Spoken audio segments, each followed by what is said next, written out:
another week with another group of emotions for us delivered by any single driver on the grid. And as we are seeing currently, we don't have again a full grid in Split 2, but I'm guessing since the next week I hope it will change and we will have a full grid, because it's so sad actually to watching almost 6 drivers not showing up, right?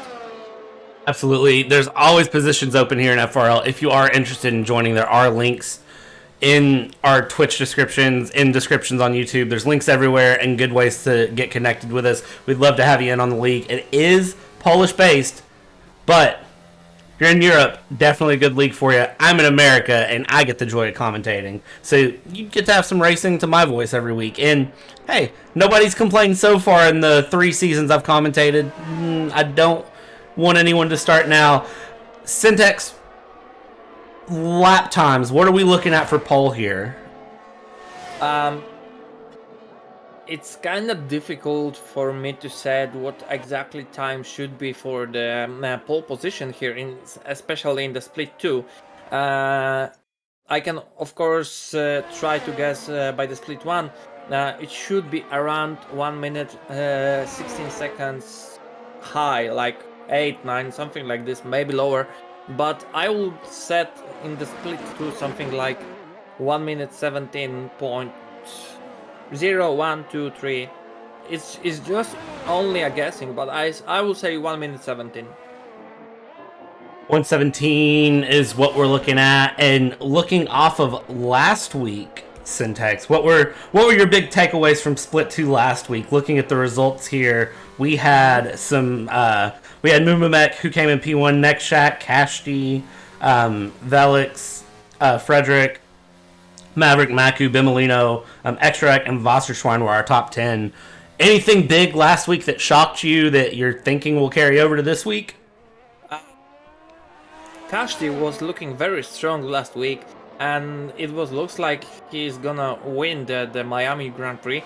But the accident between Nekshak and Kashti caused him losing the winning of the race, and I'm guessing he will be hungry for the win, and probably it could be done here.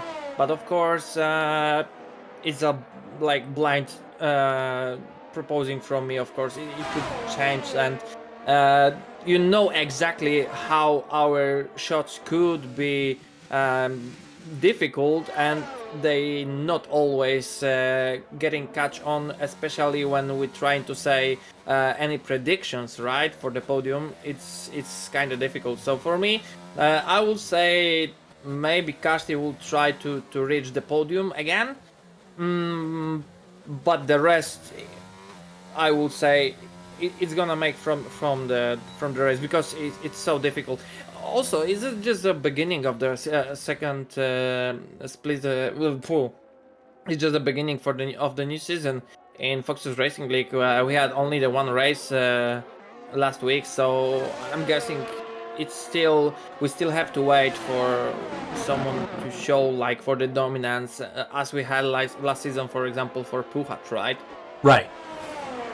I think what's going to be really exciting for me as the season goes is I took away from the first race that I don't think there's going to be any clear dominance this season in Split 2, at least for your first few races. I don't think we're going to see one driver really dominate, because we saw a really, really good 3-way battle all throughout the start of the Split 2 race until that error and that contact that was made that knocked Kashti out. So and again, safety cars, everything we always look at in FRL. I do think that it's going to be... I think there's going to be a really, really interesting moment in the season where we do see someone kick in with some dominance. And I'm having a little bit of weird leaderboard flickering.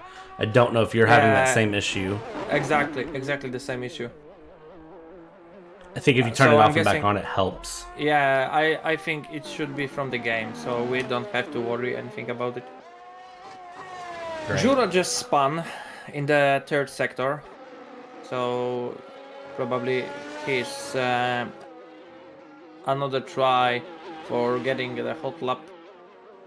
Yeah, it's invalid, so he will decide to go for the pit lane. And I'm only back for not crashing the lobby, not having any desyncs issues, because as we know, maybe you don't know that, Bradley, but last week we have some disconnected issues. Maybe not disconnected, but desync Really? issues. Yeah, so they still didn't fix it up, so we have to be careful because situations like this could happen. But maybe let's focus on today's qualification session. For now, Kashti is leading with 1 minute 17.7. Second one is Wasserschwein, low 1 minute 18. Right behind him is Friedrich, also 1 minute 18. After that, we have a Maverick, 1 minute 18.5. So we can clearly see that the top 3 currently is a little bit faster, right?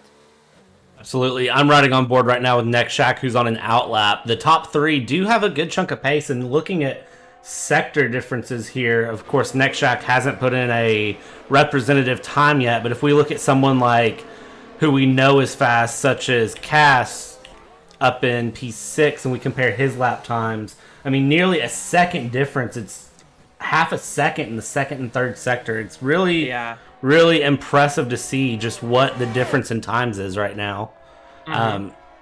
Which Shack just went personal best in the first sector and purple sector one. So that is going to be a interesting lap to watch from him. I'm watching him as he comes through middle sector, and it's really, I do think Kashti is going to be a force to be reckoned with, but I don't count anyone out so far early on. There is the big gap in the top three, though, but I think it's just early days who's gotten a good lap, and there is a disconnect from Shack. Yeah, he just like magically put himself in the pit lane. So we already see that the game still have some issues. And as Mateusz said on the chat, he had connection issue last week. As far as I know from Mati, his teammate, he said that Mateusz couldn't join into the game, and also every single settings on his game was changed to the default. So very good job, I would say, EA. Very good job. Oh, it could always be worse. We do have to remember that. It could always be worse. Looks like Shack's joined back in. I'm sure he's going to be getting out on a lap here soon. Not much longer left in this qualifying session, Syntax, and right now I'm riding on board with Frederick, who's coming around the final corner. He put in purple sectors, and he's going to come across, and 117.63, so we're into the mid 117s now, solid. Do we think other drivers are going to pop into that? Wasserschwein right now is coming through third sector, and it looks like he's up by about 4/10, so he's going to be down into the 117s. 8.5 minutes to go, and I think things are starting to ramp up pretty well. And Wasserschwein take the lead and provisional pole just for now. Beautiful time, 1 minute 17.5. Also, we still have a Pefixian who have a 1 minute 41.2.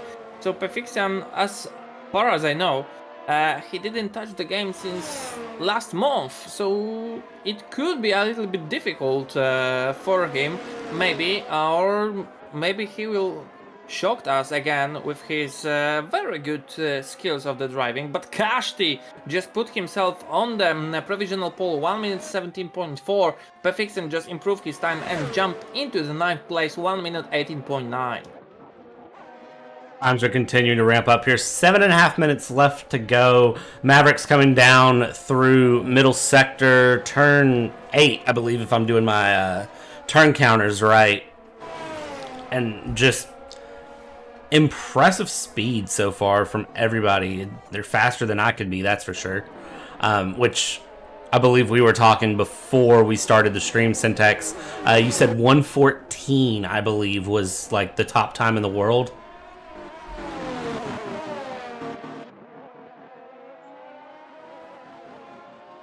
Yeah, sorry, I was watching because there was something's happened on the track. Also, it was a Wasserschwein that I'm not sure that he was doing a hot lap but he was blocked by someone from the Alpha Tauri. I'm so sorry that I turned off my thinking, and I don't remember what did you ask me actually, but it was a pretty dangerous situation for the Vasser. I do not want to ever have to be a steward in FRL because I don't feel like I would have fun with that because Oh yeah. there's some moments where it's very clear cut sometimes, right, Syntax? Whenever you're Yeah. looking at situations, it's very clear cut who's done what. Oh, that was absolutely blocking qualifying. That was definitely that person's fault. But then you get those times where it's really hard to tell what's going on, and then it's hard to know if you made the right decision. I don't want to be a steward for that specific reason. You know what? I like the place that we are currently are. I prefer just to speak to the microphone and uh, sometimes talking not really smart things, but I really enjoy that. Yeah, it's smart enough that we get to do this every Sunday, so we've done something right. Nextshack still has not put in a lap, and I don't know if he's having connection issues or what's happened, but Nextshack has Yeah. yet to put in a lap, and I'm a little worried by that. 5.5 minutes left to go. He's got time for. He could fuel up and do a push down cool lap, push lap, but I don't like that he hasn't put in a time yet, and I'm wondering if there's any sort of issues still going through there. Maku's came around and he is a 118.2, spins out there coming out of turn 2 in a interesting part of the track there. I don't feel like we see a lot of spins in that spot, and now he's just overheated his tires. But looking here, I'm just looking down the board and I'm waiting to see something pop out and somebody catch up. Like Fabic, Maverick, Pafixian, Gamer 2021 is back.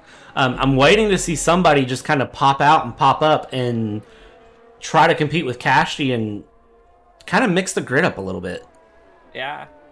Also, this is a very big news for everybody in the FRL because Gamer was have a ban for the last season to driving. Now he's allowed to racing again, and we hope any other situations like the previous one wouldn't have a place once again, because we know that it wasn't unfair, but I believe that Gamer have reflected on himself and will prove that everybody was wrong, and we will show him in his best. But right now, maybe let's spectate Kashti, because he is currently on provisional pole position, but he is already started the newest hot lap, and he is actually right now looking very strong, going so wide on the turn 3. He improved himself over 1/10, so it's a really good time right now. He's now coming to the second sector, and of course the most difficult turn 9. If you can go there like straight forward on the full gas, but it's risky, and especially on the Spain, on Barcelona Catalunya Grand Prix, this risk could actually be really rewarded, because you can gain a lot of time, especially in this place. But also one wrong move and you can finish on the wall. Love watching the final sector, especially through the bus stop there in Sector 3. I love watching the drivers fling around. Ooh. Kashti with a statement, with a 117.1 with 2.5 minutes left to go. Up by over 4/10 on Wasserschwein. Wasserschwein on an outlap. He's going to have to respond to that. And it's going to be really, really exciting for the next 2.5 minutes, Syntax. That is a time that he pulled out of nowhere. Yeah, but it proves that Kashti really wants to win today, and it's a beautiful time, giving him the leading of the race with the provisional pole right now. We still have a time, but I don't see how much time we have, because there is a yellow flag in the sector 2. But right now Fabek is coming to the final straight, but it was a much worse lap time than he already had. Also, Kaz just began his hot lap. Juro also is already on the hot lap, and there is some kind of mess because Gamer just spun there on the third line, as I said before, and he DNF'd. So we're still waiting for the Xtorek. Also, Xtorek just joined our lobby. And Nexiak also is doing a hot lap right now. He have a 1 minute and he is coming to the last corner. We will see finally. Nexiak will be placed. Okay, on the P7. My game just lagged a little bit. I don't know why. Mine did too. Yeah. Let's see. I really don't want to have any issues with the lobby today because it looks like there might be a lot of problems with the connection.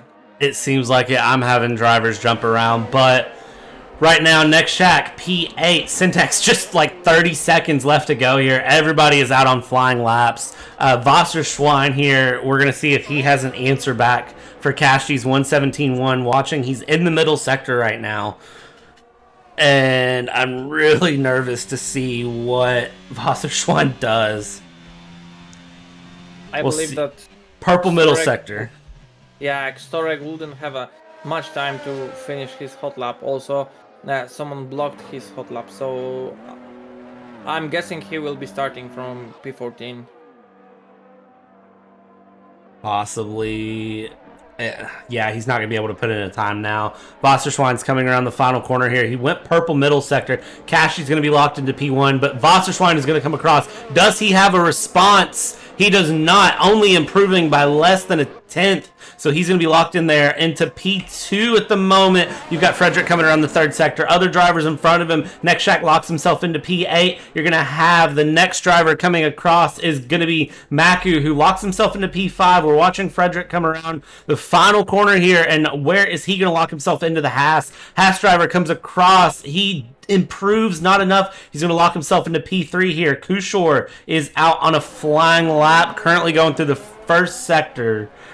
And he and Maverick are going to be the last ones, I believe, to put in a flying lap. It looks like Bimolino. Almost 3 tenths. Almost 3 tenths for the Maverick. Wow. Maverick comes across P7 up half a second. But still only showing P7 on my side. And then it looks like Kushor is our last driver to come through for a flying lap. Kushor is coming across through the third sector. And he's got a Red Bull in front of him for company. I wonder if that Red Bull is going to get out of the way or if maybe this is just not a lap. It looks like he's aborted it out. So that is our qualifying over. So you've got Kashti coming out on top again. I believe he was top of pole last week. Correct me if I'm wrong. Yeah, exactly.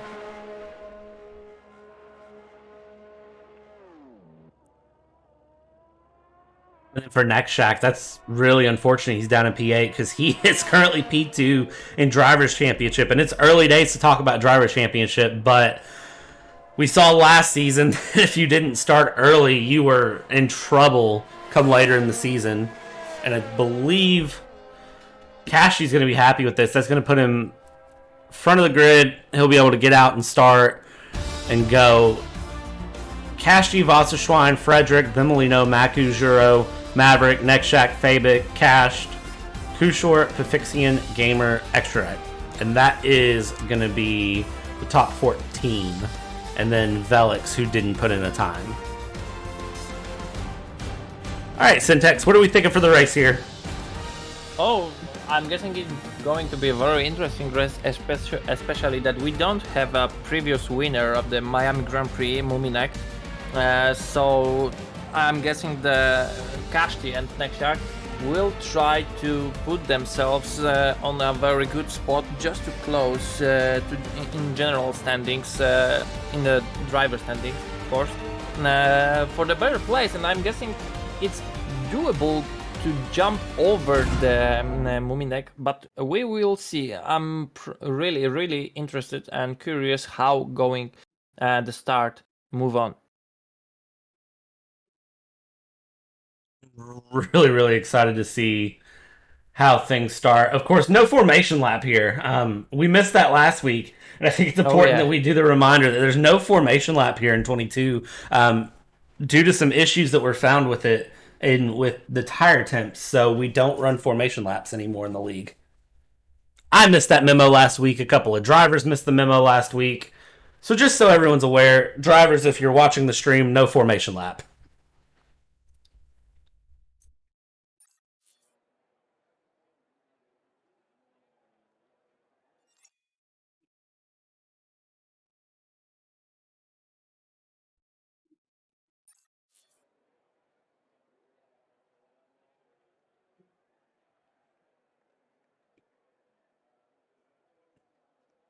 Quick question, Bradley. What Yep. are your predictions for the podium today? Quick, Um, quick, quick question, quick answer. Maverick, Wasserschwan, Cash. Okay, so we already started. This started our too quick, I would say. Kashi on the pole right now. Frederick is attacking already, so he is going on the P1 currently. Wasser just lose 2 positions. Sorry, 1 position, and he is currently on the P3, going very wide with Kashti right now. It looks like this is a very, very dangerous situation, but also something's happened with Nexiak.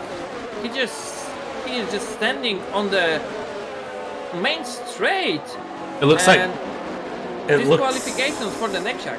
it looks like Nextjack is saying internet issues, so he has lost the chance to race this week. It looks like very unfortunate for him. Frederick with a great run up the inside there, going into turn one and able to get away well. Of course, tires. Let's talk about tires for a second because it looks like medium tires. Kashi opted to start for the hards, and Fabic is on softs. Really interesting decisions from them.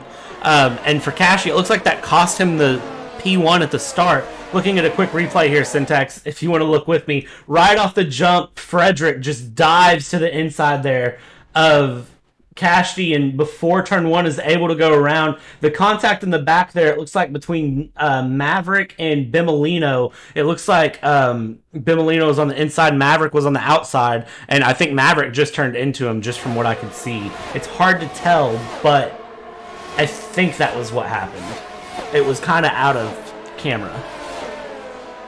Exactly, but even though it was a very clean start, nothing happened, no one crashed.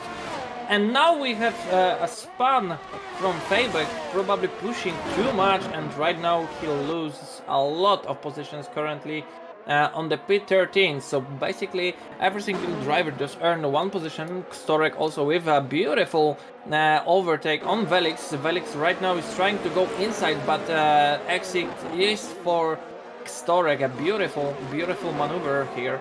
Right now, Velix will be sitting just behind on Storek, so we will see something interesting. AWS just showing us strategy, and what do you think, Bradley? What the best strategy could be on today's race? I think Pashti is running a really, really good alternate hard to medium here. He's going to have a little bit more pace on the back end of the race. Frederick is running medium to hards. Most of the field is on mediums, so they're going to be looking to do a one-stop medium to hard. Tire wear here in Spain is interesting to watch, and I'm curious to see where what drivers decide to push and go to hards a little bit earlier, who decides to try to conserve and go through as DRS is enabled now. Fabic is on soft tires, which I don't think I would use the soft tire in the race unless it was near the very, very end of the race going for a fastest lap attempt. Yeah. So he's already in the pits, unfortunately. It looks like front wing damage, but it's going to be interesting to see here for Fabic, because now he's on hard tires on lap 3 and he's got 30 laps to go. And I never try to question the abilities of the drivers, but 30 laps on a set of hard tires seems kind of dangerous. I don't know that that's a good decision from him. Of course, driving on the hard compound until the end right now, it's possible. Actually, it's possible because the hards last for the 55 laps on Spain. So it's doable, but it will be extremely difficult. And I believe Fabek knows what he is doing, especially in the situation like he is currently right now. I would prefer to go for the mediums just to trying to catch out the rest of the grid and then maybe try to go for the hards on the end of the race. But Pefixen Despan and Cast Juro just earned, of course, one more place. But what is more important for me right now, just look how much top 4 is currently catching out of the rest of the grid. They are showing us beautiful pace, and Frederick just right now doing an amazing job, especially the Cash is pushing him so hard on the hard compound. Kashi is going to have tires to go longer, and he knows this, so Kashi is going to try to push Frederick now and try to get him to really struggle on those medium compound tires early, try to force an early pit stop, and then utilize the hard tires and how long they last. Wasserschwein is dropping just slightly out of DRS range of Kashi, but is keeping up just enough. I don't think Wasserschwein is really pushing his tires yet, though. So looking here at the times for them and really seeing where they're at, it's a couple of tenths is the difference each lap, and it's not long term. It's not going to be that bad because, of course, Kashi is going to have to start conserving his tires here soon, and Wasserschwein I think is holding back, which is really going to be beneficial. Wasserschwein is in a good position right now, and so is Meku in the sister AlphaTauri. He is in a really good spot as well to try to put some pressure on the front three and try to mix things up and put themselves in a podium place.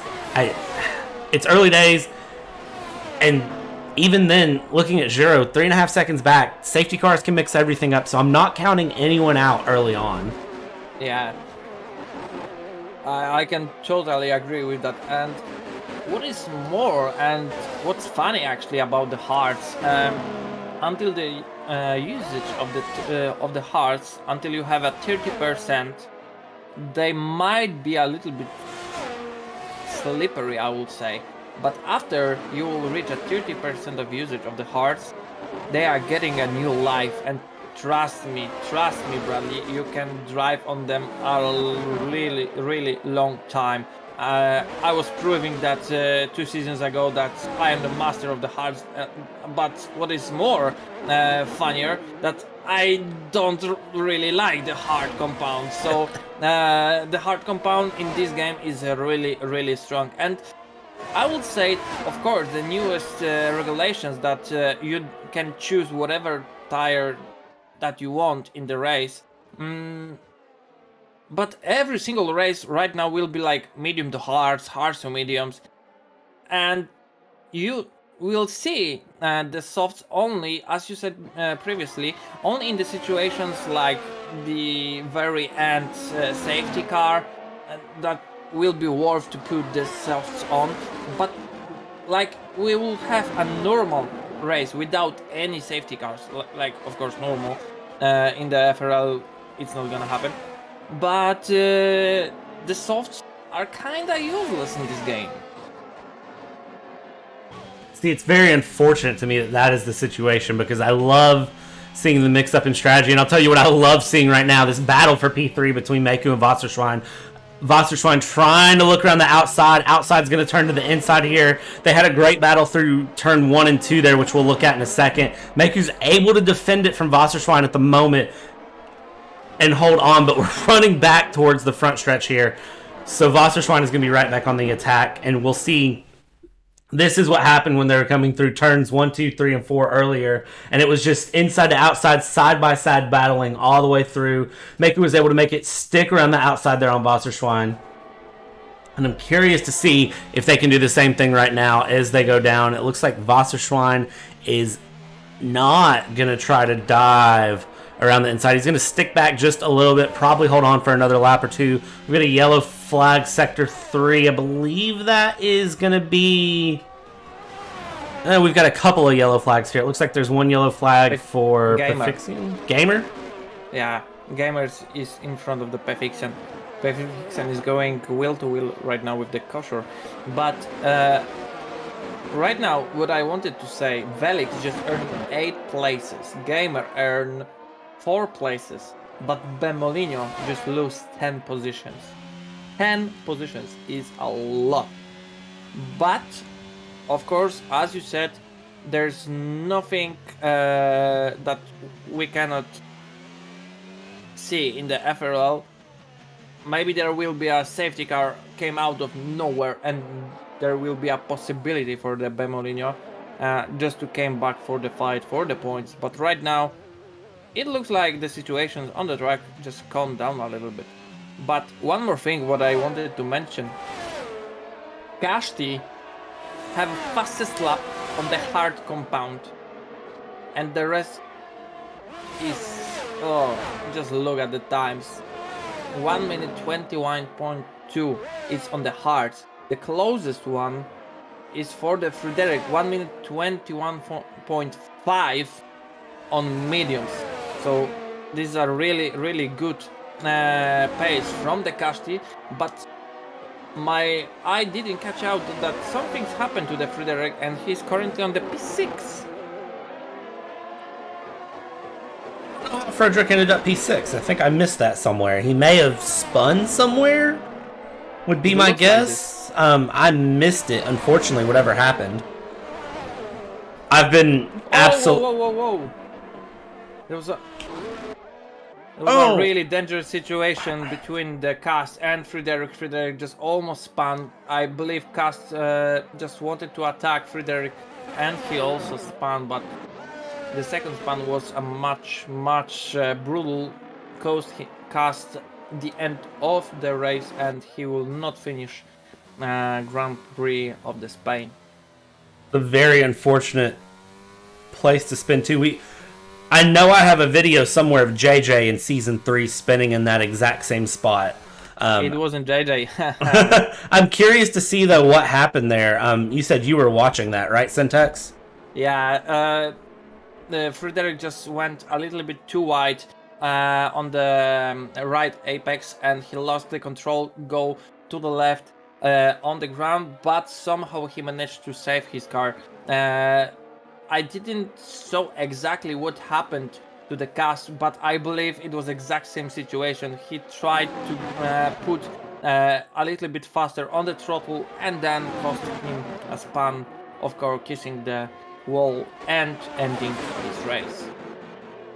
Very unfortunate for Cass because very strong driver and was definitely on the list. I said top 3, at least top 5 today. I'm very curious to see decisions now. We see a lot of drivers pitting in, going onto hards. Fabic now out of the session. What happened to Fabic? Actually, I was watching a Fabic. Fabic was trying to unlap himself, but he got a 5-second time penalty, and totally out of nowhere, he decided to retire on the track. So it will cost him another, I'm guessing, a 5 seconds penalty for retiring in the dangerous place, not in pit. So basically, the second split proves us that you have to be strong, especially mentally, because this is the FRL. It will... I'm smashing my words today in my head because there's a lot of things to do on the track right now, and what I wanted to say, you can expect unexpected in FRL. So Fabic, I'm guessing he decided to retire because I have no idea, to be honest. Sitting, as we say in Polish, but in English it will be like the mental just sit down, and probably Fabic said, okay, enough, I'm last, I have a 5 seconds penalty because I wanted to unlap myself, and it's only my guessing, of course. But we believe that Fabic and Cast will be back stronger next week, and we will see them in a really good spot next week. Next week, I hope, is Mercedes week. Mercedes currently sitting P9 in the championship here in Split 2 and FRL, so they really, really need to have a good week because now they are going to be sitting dead last. They're going to be the only team to not have points after this race is over here in Split 2. So, Constructors Championship, that's going to be really important for them. Drivers Championship, they're going to be pretty far down as well. I'm really rooting for Mercedes to come back. All right, we are 10 laps in, Syntax, out of 33. I feel like Spain is always such a long race for us. Oh yeah, oh yeah. Do you remember last race when AD Gamer won because there was weather changing in the end of the race and then the rains fall down and there was like a mastermind strategy from the previous Haas driver that just put themselves on Inters really early, but it definitely pays off and he won the race. Do you remember that? I remember that, and I remember that it was him and Wasserschwein that pitted the same lap, and they ended up 1-2. That is one of my top 5 moments in FRL. Top 3 moments in FRL. That was... Gamer just spam. Ah! But I have another information. You know, but I have a really good informator. I just had an information that in the end of this race it's going to be raining. I love Spain. Right now, track temperature 90 degrees, air temperature 77. Forget that though. Watch this. Velix and Maku battling. Kashi is taken off, but look at these two battling right now. Velix on 10 lap old hards and Maku on his fresh hard tires. And then you've got Maverick, who's on 10 lap old mediums, didn't pit and come off the medium tires. I wonder if he's banking on another safety car. Oh, this turn 9 might be really dangerous, but look right now, Friedrich is trying to attack, going inside on Wasserschwein and beautiful overtake, but they're going wheel to wheel. But right now Friedrich has a better exit, and there's a really, really close gap between the P7 to P4, I will say. This is so close. Felix went to wheel, but Friedrich again. Oh no! Wasserschwein just pushed out of the track, Felix, and Felix lost a lot because of that. Oh, that's so unfortunate. That was such a great battle going, and it looks like coming around, I believe Wasserschwein just hit the rear of Velix going through. I was watching Frederick because Frederick was just passing people left and right. We watched him have that first pass, and then he had another one, and then a third one, and then there was the contact behind him. We'll have to go back and watch that in a second, but Frederick just bullying his way back up to the front. Things 12 of 33 laps and things are still going here. Frederick in P5 and chasing down Pafixian right now. And I feel like Frederick is a driver who's really, really going to be trying to get onto the podium places by the end of this race. Of course, it's not even half of the race, but for now, Frederick is my driver of the day right now. What he's proving and showing us his amazing skills right now on the track is just amazed me, and I really believe that Frederick also wants to stand on the podium, especially that he have a chance because his pace looks incredible.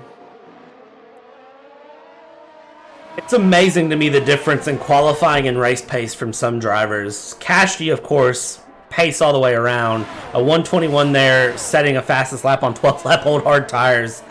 So we could see pace is not an issue for him. Juro's into the pits now in P9. Yeah, P9 dropping back, but also is going to pick up a penalty for speeding in the pit lane. Not a lot of penalties this race either, Syntax. I don't know if you've noticed that like I have. Not a lot of penalties. Yeah, but these penalties was mostly because of the speeding into the pit lane. So as you can see, every single driver just had to stand these 5 seconds into the pit lane, and currently every single driver have a clear account, so they are free to go. And I will say it just looks like the cleanest race after a really, really long time. Am I right, Bradley? Because I don't remember such a clean race. We don't have any accidents. We don't have actually any time penalties because of going extended the track limits, and I'm really impressed about that. It has been really clean. The drivers are really keeping their heads on this race and just making sure to not take any unnecessary risk. At least that I've seen. If there has been something, I'm sure the stewards are going to hear about it. But so far, from what I've been able to tell, it's been a really clean race. And the drivers are doing really well to stay in track limits and respect each other's space, clean passes. Nothing has really stood out to me as being overtly dangerous.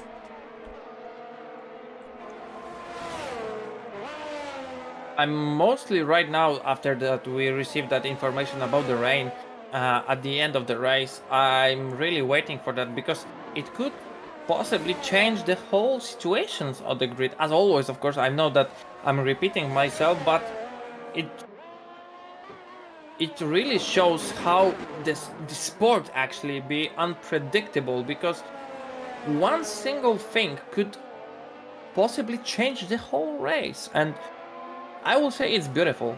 It's beautiful because the unpredictable situations shows how much every single driver will adapt to that situation, and this also shows the pure skill of the drivers. Absolutely. It's not always about being the fastest, although it does help. You have to know how to adapt to the situations and how to change your strategy and really run your race accordingly in order to succeed. That's one of my favorite things about sim racing, is that I'm not the fastest, but I always find myself with the best strategies, and it puts me in a good spot. Of course, I don't run a lot of... I'm going to interrupt myself here. Look at this battle between Frederick and Maverick coming around. Maverick is trying to fight off Frederick here. Frederick is going to try to dive the inside. Not close enough for a pass here on Maverick. They're going to come around side by side, coming through. A little bit of contact potentially. A little bit of contact again potentially, but coming back around. Maverick is going to hold on to that from Frederick. Sorry to cut myself off there, but that was... For a second, that was heating up. Frederick is really pushing himself here. Oh yeah, and he delivered us today a beautiful show. The fight with Maverick was just pure happiness for my eyes. But even though Pefixin just used that situation previously on the main strain, and he overtaked Maverick, jumping into the P3 currently, placing himself on the podium. But I believe Friedrich will also attack right now Maverick. He have a DRS, Maverick don't, but probably the battery usage will be a really strong. They're going wheel to wheel to the turn one, but oh my, how clean is that? I am loving this, and they're not done yet. Oh Frederick. my lord. Frederick, the smart driver, and backs out because he knows he has another run here. Now watch this. He's going to try to go up the inside here. A little bit of wheel to wheel. You can see the hand thrown up there by Maverick. Kind of, what are you doing there, Frederick? And Frederick still not backing down. The overspeed in that Haas against the Red Bull is impressive. There's a difference in setup or something, because Frederick is just all over the rear wing of Maverick. I mean, there was one point going into the bus stop in Sector 3 that he almost rear-ended Maverick. Isn't that beautiful, that the respect on the track between those two drivers that we've seen, a space for each self on the track. Of course, there wasn't anything dirty. That was just pure racing, wheel to wheel, without, of course, small contacts, because it was impossible just to not touch themselves on the wheels. But even though it was so pure and pure joy for me, Kashti just set a fastest lap on the 16 old lap hards, 1 minute 20.5. He done a faster time than actually beating the fastest lap of the Juro on the soft compound. This is crazy. Amazing. Kashfi is in a league of his own right now. 8 seconds, the gap he has to Maku. Just a league of his own. Maverick dove into the pits there after that couple lap battle with Frederick. You can see just desperate to get heat into the hard compound tires as he comes out of the pit. We are, of course, halfway through the race now. And Maverick is going to be in a good position there. I think he's going to try to go for the undercut on Frederick, which Frederick is now posed for a battle with Pafixian. And Frederick doesn't have to pit again. That is one thing to remember, is Frederick doesn't have to pit again. He's already pit once in the race. I think the only people that are still required to pit Syntax are Velix and Kashti. Those are the only people that still need to have a pit stop in this race. Juro, I'm sure, is going to have to pit because softs aren't going to make it 16 laps. Wasserschwein and Extract are both going to have to pit, I'm sure. Actually, the only 2 drivers that haven't been in the pit is Kashti and Velix. The rest was already since top 6 to top 2, 1 pit stop. Vixie 1 pit stop. The rest, Wasser, Juro and Storek, 2 pits, and Kushor 3 pit stops. This is going to be a race that Kushor is going to want to forget. That is for sure. It's very unfortunate for him.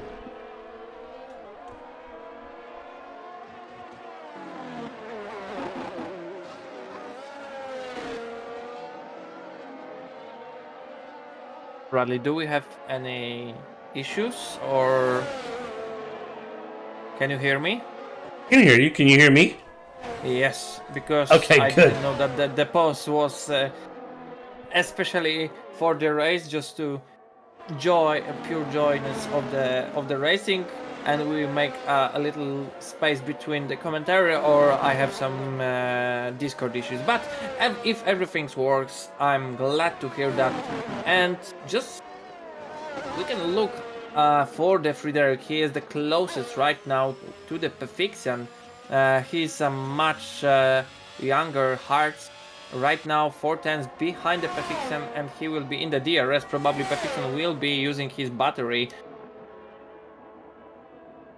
Maybe not here, because it's not going that fast to the Pafixian, but I believe in this lap, Frederick will try to catch out the Pafixian and try to overtake him. I think Frederick is going to have good space, if not this lap, then the next lap. We've seen some amazing speed coming from Frederick this race. Definitely going to be in contention for a podium finish here, depending on how the rest of this race shapes up. Of course, 15 laps to go here, and it's very much anyone's guess how the rest of the race plays out. Late race safety car, we have weather coming in that we know of. It's no telling how things finish for the drivers as we watch, but Frederick is fast. There is no denying that. Kashti is fast, Frederick is fast, and these two are really making a name for themselves right now in this race for the rest of the season. But look how much the situation changed for the Bemolino Gaucho, that he was driving on the last place over the half of the race, but right now he's currently on the P5, so the safety car really saves him. Also, I have another information. Rain comes in the 10 to 15 minutes. Rain in 10 to 15 minutes. That puts it right around. Whoa, look at that. What was that there? Pafixian goes defensive on the inside. Frederick on the outside with DRS. They're going to be wheel to wheel here. Pafixian still on the outside. Frederick inside, side by side still as they come through turn 3. They're going to come around here. And who is going to take advantage of that? And as they come through, Pafixian still slightly ahead there. Just enough that he can hold the racing line. And Pafixian's going to overcook his tires. Oh, Pafixian. So Frederick, MP3, Pafixian just defending a little too hard there and dropping himself back to P4, and that is going to be like a 15-second gap now to Frederick. That must hurt. But it's also a chance for Bemolini to catch out Pafixian, especially that he don't have a front wing, I believe, because I will be really amazed if that will be a yellow or maybe orange wing. on the spectate camera, I don't see any issues, but I believe he have a problem with that wing and he will need to exchange that. And we clearly see that Bemolini is catching out really fast, Pefixen. It looks like on my camera he's missing an end plate. So he is going to have to go through. Kashi's into the pits, and this is going to be a race-defining moment for me. This is going to be where Kashi is going to make or break, because he's going to have to fight past Frederick, which Frederick is less than a second in front of him. And he's on fresh mediums, but we've seen some pace out of Frederick, so this is going to be where this race is really going to shape up, and I'm really excited to watch this.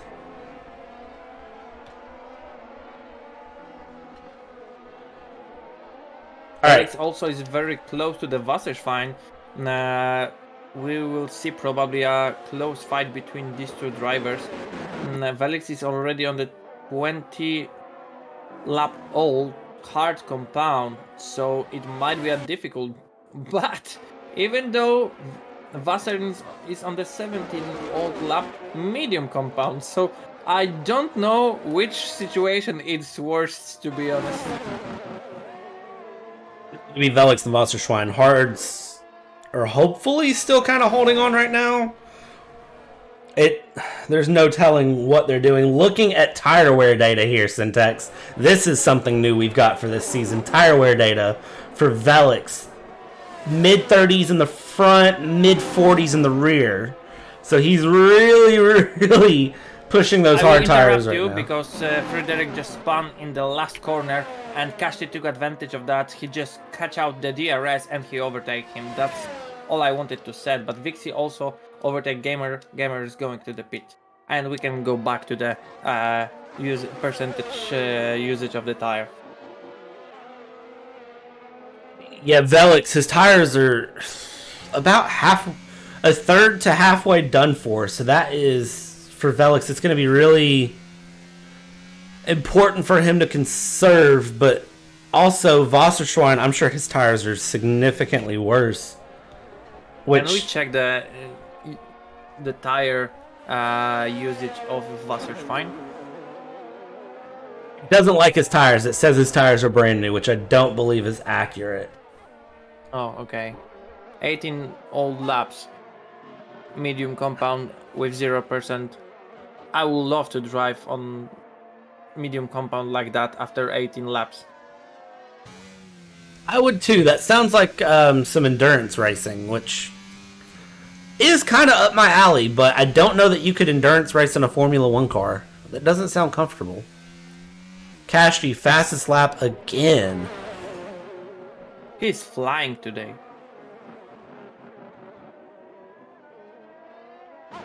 So, as we can see clearly, on the situation on the track is right now very calm, and every single driver have some gap between the drivers. Right now the closest one are Felix and Wasser, because Wasser decided to go to the pit and he decided for the softs.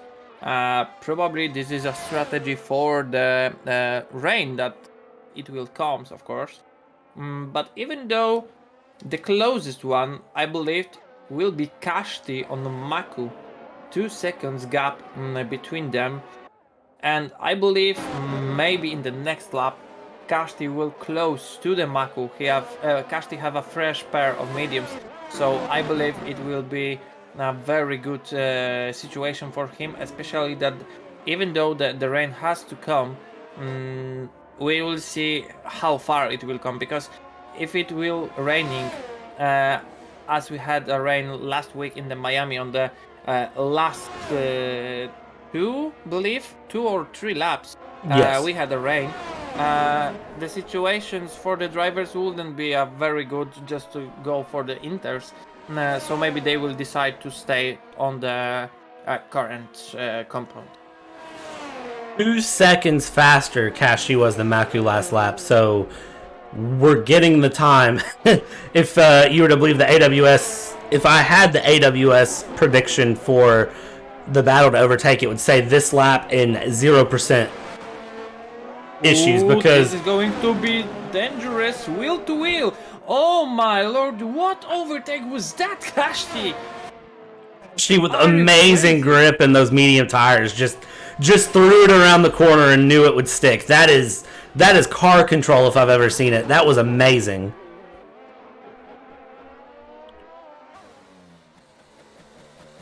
Syntax is speechless, which doesn't happen Yeah, often. because it was in the same moment so dangerous but so beautiful, and I don't know actually what to say, to be honest. Oh my, no, I'm speechless, so I will take the lead to the commentary for you. I have to pick up myself.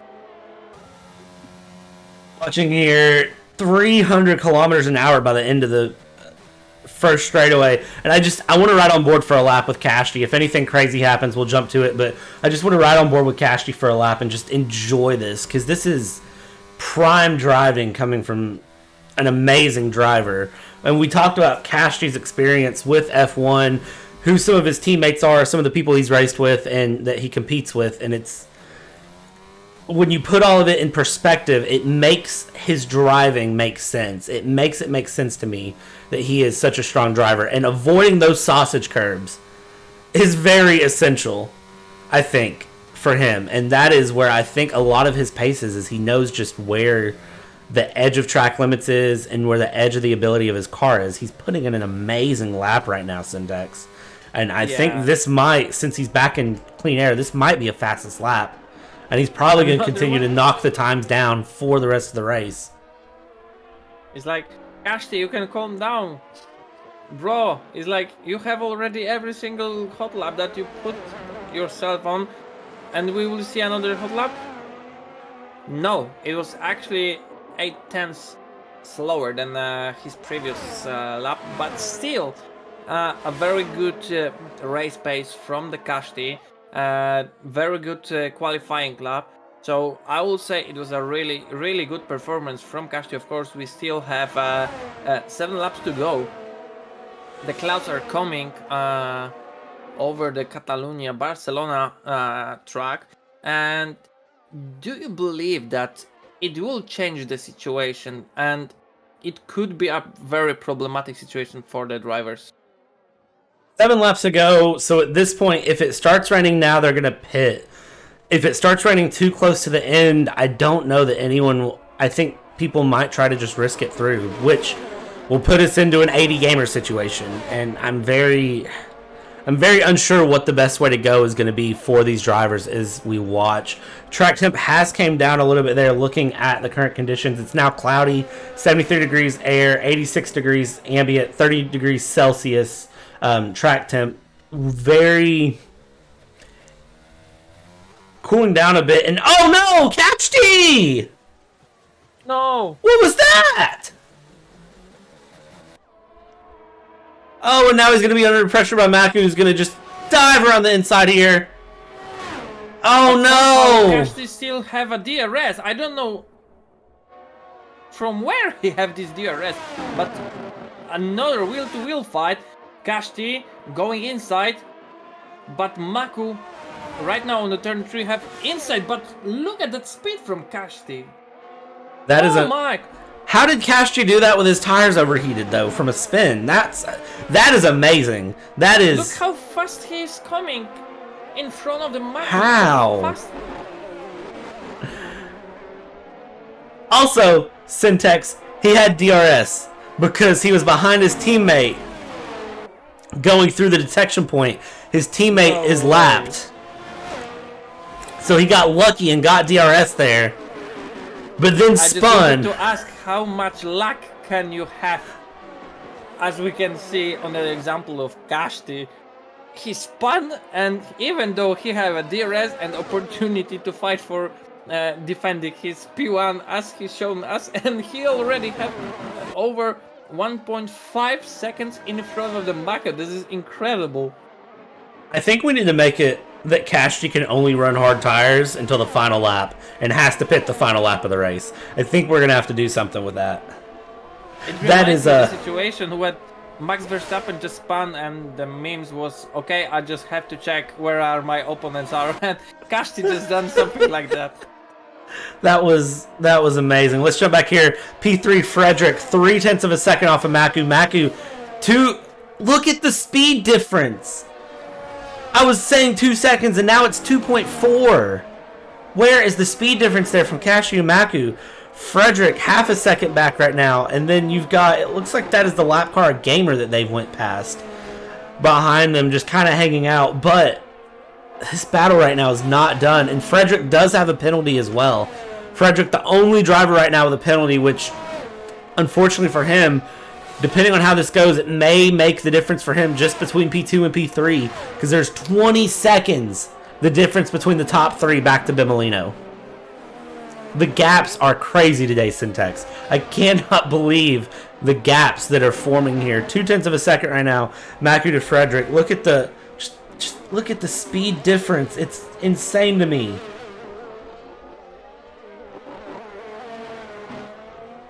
You can visually watch them close the gap. Yeah, and just right now Frederick have a much better situation because Maku didn't have a DRS. Right now Maku will be trying to defend himself on inside, saving his battery, I am guessing. But right now Frederick overtakes Maku and takes the second place, and Maku falling down on the P3. And we can clearly see that Maku looks like he's struggling a little bit on these hards. But right now also we have some ghosts. I believe this is a gamer ghost. It might be also a very disturbing situation. And Frederick have another 3-second time penalty. So if he wants to hold his P2, he really have to improve his pace right now and get this penalty with himself in front of the Maku. I believe it will be 6 seconds, exactly 6 seconds in front of the Maku. Maku also looking that he is losing that pace, but I'm not sure that Frederick will be able to do that in the 4 laps to go. Weather check again really quick, Syntax. Temperatures are continuing to come down. It's now 22 degrees Celsius, 72 degrees Fahrenheit is our air temp, and 30 degrees Celsius track temp still. Air temp's continuing to come down, which for me is going to be the real deciding factor here. We've got 3 laps to go this time by. And for Kashti, 9-lap old mediums and 5 seconds up. He just has to relax and enjoy the race. Not really, because he needs to be careful on spinning once again. But Vassar is going closer to the Pfixen right now, 4 tenths behind him. He will catch him definitely in the DRS zone on the main straight, but look how close he is right now on the Pfixen's backs. And I believe that Pfixen will be defending like a lion right now, but will be Vassar have opportunity to get closer to the Pfixen? I don't think so. Not right now. He slots back in going into turn 1 and just relaxes.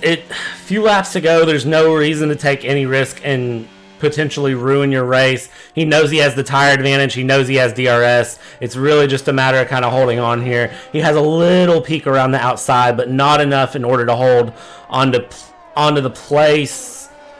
Coming back around again, you can see just the difference in exit speed there. Entry speed, Wasserschwein looks a little bit faster. Exit speed, I believe Pfixen is a little bit faster. So everything is balancing out there. Maku back up looking at the front as they come through. 9 is half a second off now. Was just around a second. He is closing into Frederick slowly, but I don't think it's going to be enough here. And there is a move. Pfixen and Vassar side by side coming in through. And Pfixen runs very wide there into the gravel trap. And that is going to cost him big time. That is a really weird place to run wide. I don't know if there was contact between them or what.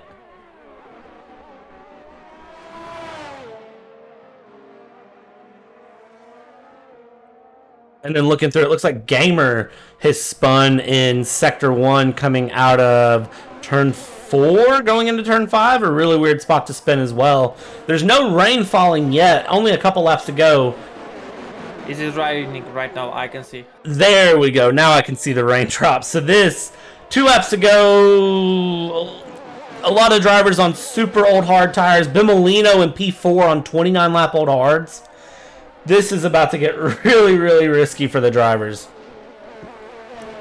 So, 2 last laps, you have to be really patient and really careful on every single corner. Especially the Kashti right now have a pure moment of joy in front of him, but he really have to be careful. Especially that we've seen that spun previously, and he just have nothing else to do, just to drive really carefully to the end of the race. But Frederick is still trying to catch out Makwen.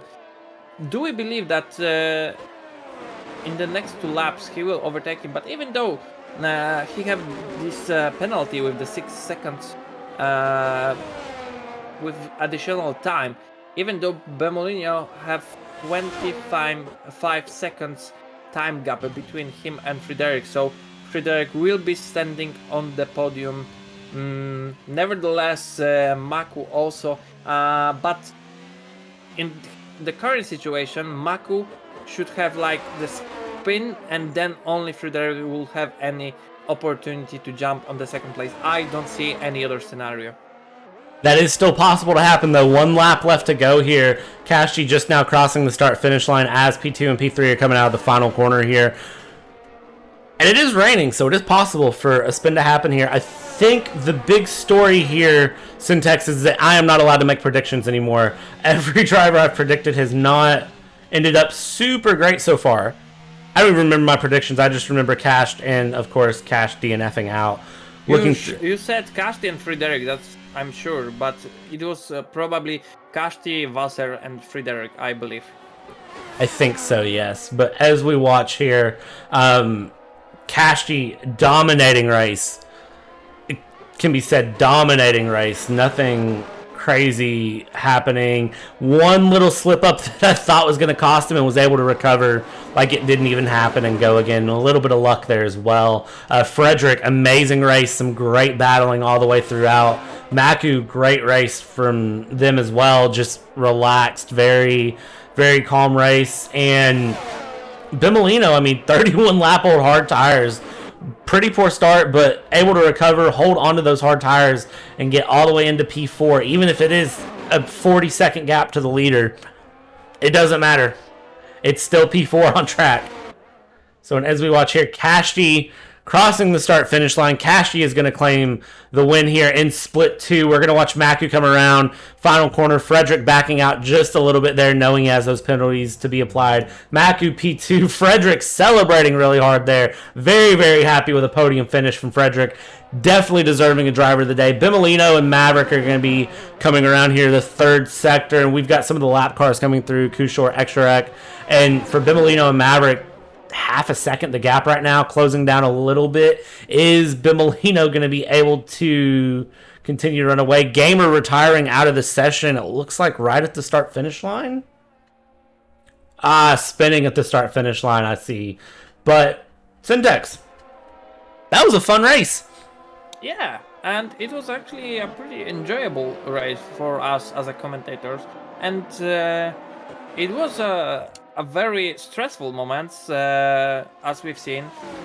Pefix and DNF, so I believed he. But where? Oh, Pefixen just crashed in front of the line, and Juro will take the place for free, I believe. Velix, Kushor. That was really unfortunate. I have no idea how he done that. But as we can see, even though as we believe that the race was over, something had to happen. It wouldn't be a Fox's Racing League if there wouldn't be any accident even on the end of the race. That is expect the unexpected. I think we've said that a couple times now, and I think that's what we have to live by. That was a dominating race. The newest season, right? Expect the unexpected. Fox's Racing League. It should be like the advertisement for us. We might make that. We might do that. I will have to get with our head steward and see what he says, but we might make that happen. Cashy is going to be really, really happy with this. Finished P3 last week, top step this week. It's got to taste good, especially if you're a McLaren fan. Got to taste good. Okay, so this is the time that coming every single week. Time for me that I will left you, Bradley. Of course, we will try to figure it out the third co-commentator just to help in the split one, but I believe we as a split one drivers also will deliver a really good race for you, and I believe you will enjoy it as much as we enjoy the split 2 right now. Always enjoy the racing. Syntax, I look forward to seeing you on the track. Good luck this week. P8 last week was a very, very strong finish. Lap 1 maybe wasn't the best, but you recovered really well. Good luck this week. Thank you, and see you next time, guys. Yeah, we'll be back here in about 10 minutes with Split 1 action.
same thing that you've been doing. I'ma do the same thing that you've been doing. I'ma do the same, I see how you do it. I'ma do the same thing. I was thinking you were leaving every weekend, so deceiving. On an island, I decided to let you go.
It feels like you're somewhere else when I hold you close. No, you've been out doing the most when I need you most. Yeah, I'ma do the same thing that you've been doing. I'ma do the same thing that you've been doing. You can call it love, but I see right through it. Alright, here we go. Qualifying for Split 1 is loading, and everybody's getting ready to go here. It is, once again, Barcelona de Catalunya. Or Spain. We can just call it Spain, of course, right? And we will see how things go. A couple drivers talking about potential connection issues currently, so we're going to keep our eyes on that and see where things go. Waiting on Kashi, Buchik, Maddie, and Noda to load in right now.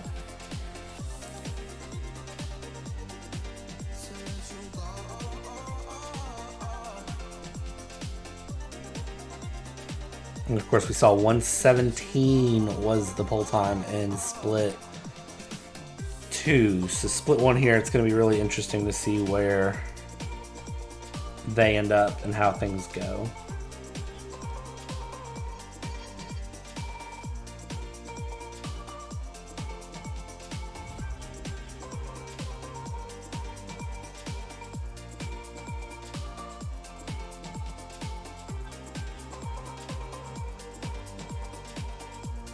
Still just waiting on things to load as we look here and go. I can't be the only one who takes you home.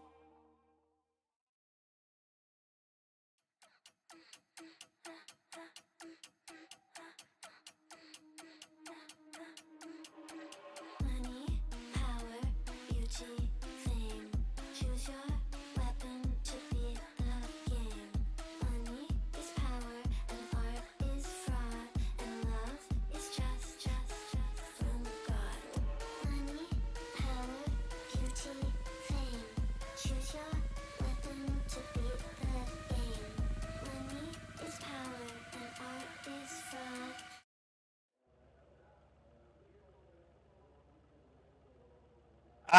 It's raining! I love this.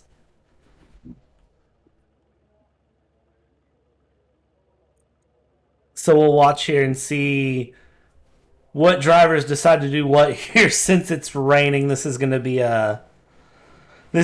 interesting to watch here. Storms and 22 degree air temp, 25 degree track temp. Wet tires will definitely be out to play here.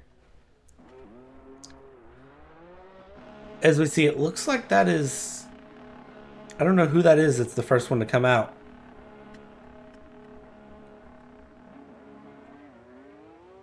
So we see Jack coming through there in the Red Bull. I believe that was his teammate Graxent who came out right in front of him. And yep, full wets out bright and early here.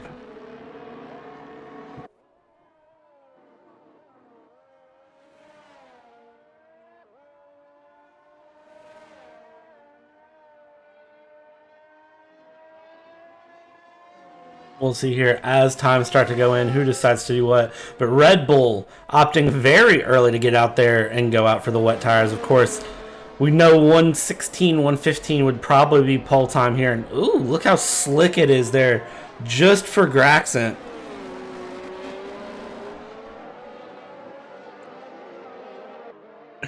I can already tell you none of the drivers are happy about this. This is one of those things that you don't practice a lot, I'm sure. And now that it's came up, they're going to be wishing they had as we watch them come through and come around.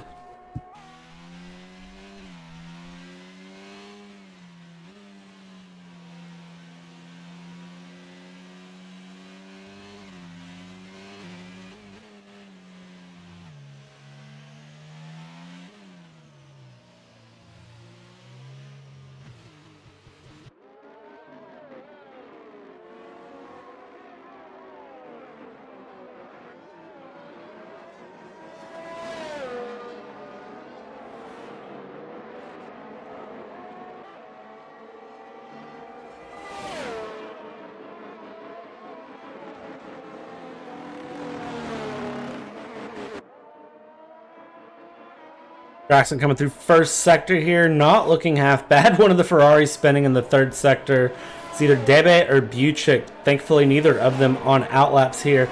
Graxent 25-1 in the first sector. Not a bad time, all things considered. I'm guessing the times are going to start very, very slow here and then ramp up as we go.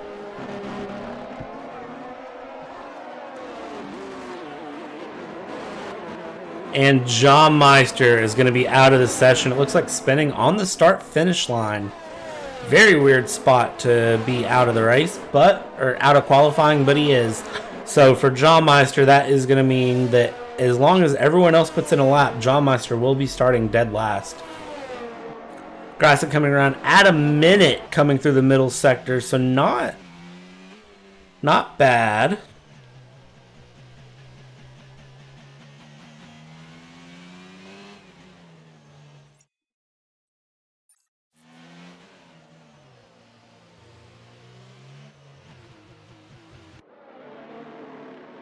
Oh, boy.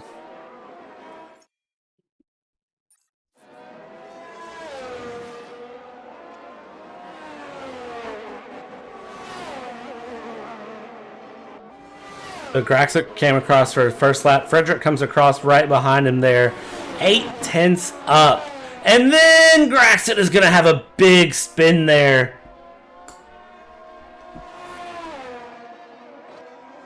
That was huge. Oh, and then who is that behind him? That is a Haas that just ran way wide there.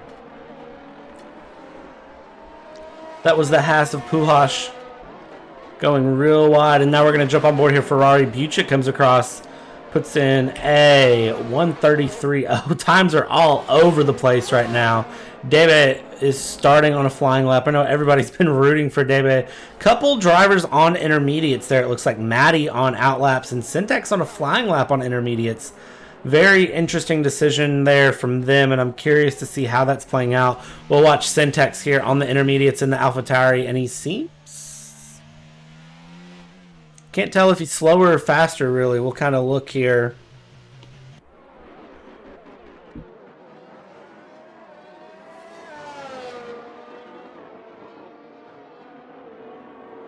And Syntax is indeed faster, a 131.3. Kashji, though, a 129.7. Of course, Kashji just finished dominating in Split 2. So it's no surprise to me that he is here in Split 1 and putting in fast laps early. Tazo, P11. And Tazo DNFing, so Tazo is going to be reserved back down into P18. We'll jump back on board with Debe here, who is coming through the middle sector in the Ferrari.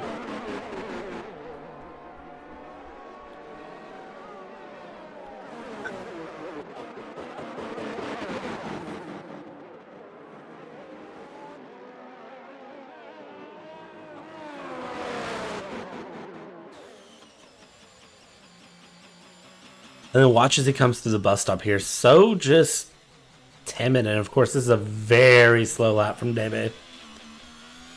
It looks like he is fueled up to do multiple push laps, though, to try to fill in the track.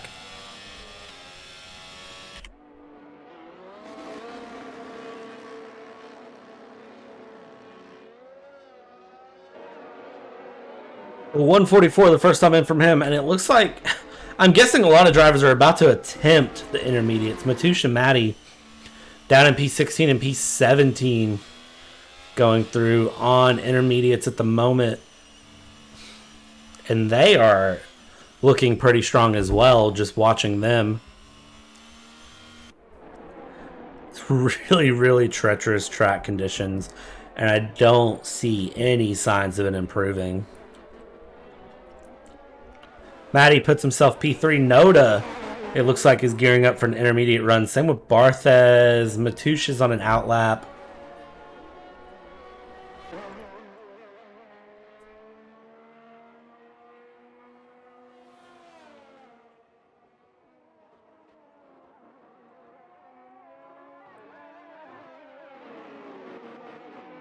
Matty getting really loose there out of turn 3.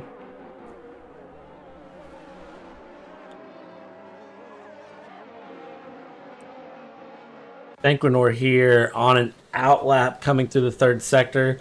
He is on a set of wets. Sanquinor, it's going to be interesting to see where...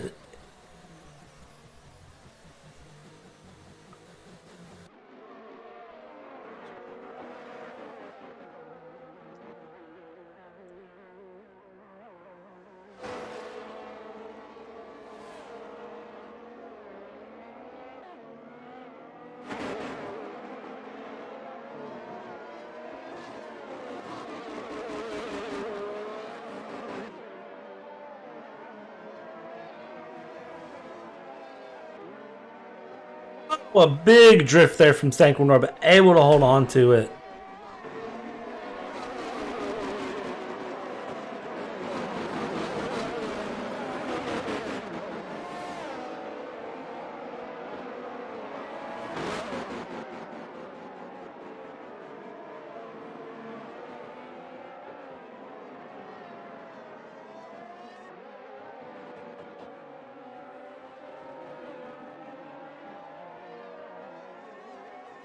Well, flag sector 1, it looks like that is for Matoush, potentially, who spun. It was Matoush.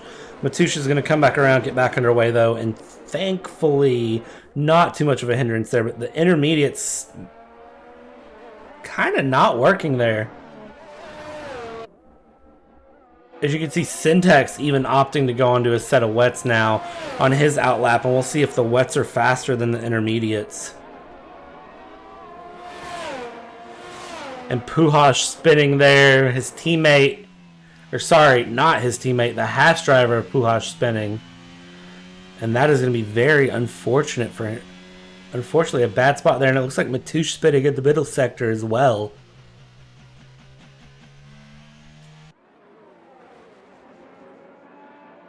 Martha, as a driver we know, is very fast. Purple first sector and continuing to fly.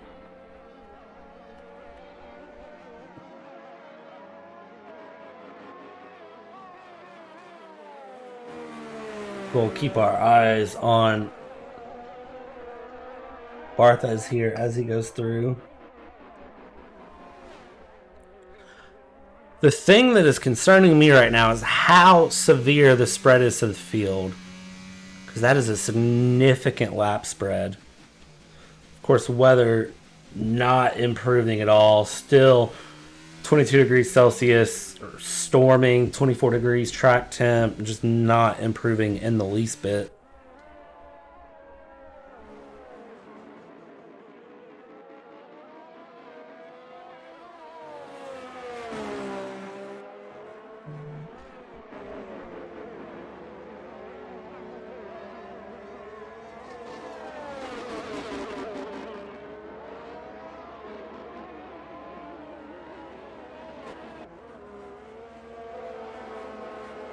This comes across, puts in a P11 performance, 2.5 seconds down on Kashti.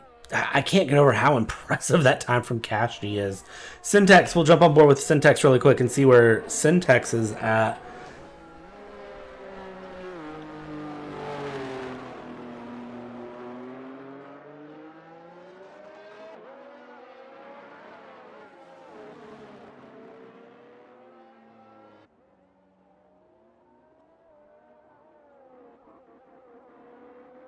And Syntax seems to be down just a little bit on Syntax's top time on the intermediates, which is really concerning. Syntax does put himself up into P2 though.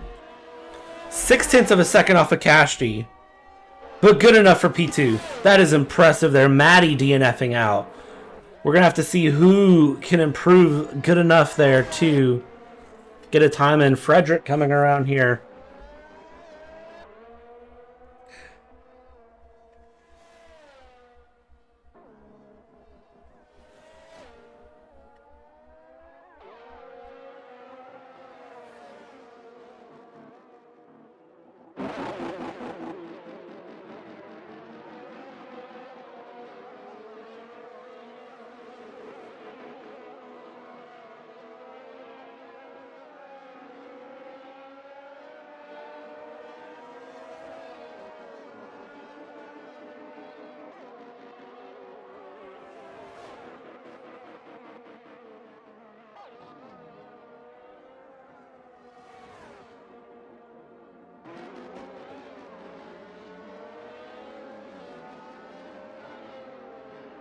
Yellow flag in Sector 2 and Sector 3, and it looks like that is going to be for the AlphaTauri in front of him, and I believe that is Syntax who spun there, which Syntax probably just being polite and getting out of the way, because after a performance like that, I'm sure Syntax is not very concerned.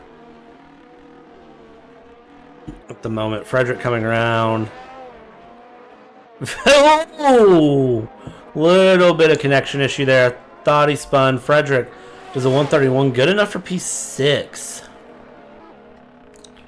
So now all the times have really started to kind of constrict back in. And everyone is on similar times.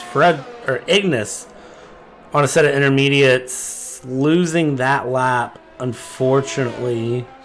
And Cassidy, with 4 minutes to go, is out on another flying lap here. And Cassidy is going to be an interesting one to watch. Been dominating Split 2.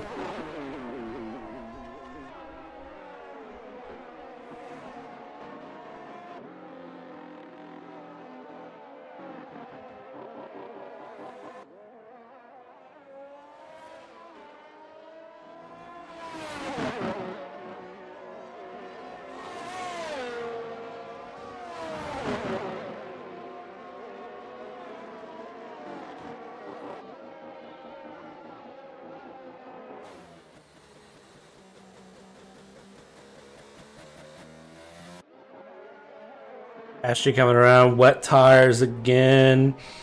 And I mean, just amazing the time difference that Cassidy is showing compared to other drivers here.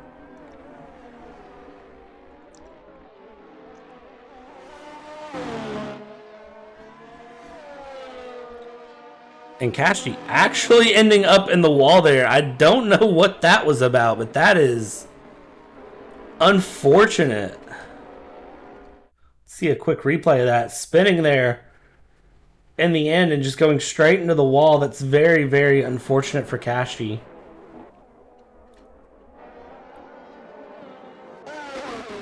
We're going to jump back here with Bernard. Bernard coming through the final sector now with the Alpine in front of him, and I believe that is going to be the Alpine of Noda. Actually, is that Barthez right in front of him? I can't tell what tire is on. Interesting from Bernard. They're slowing down to try to get a little bit of a gap, and we're going to kind of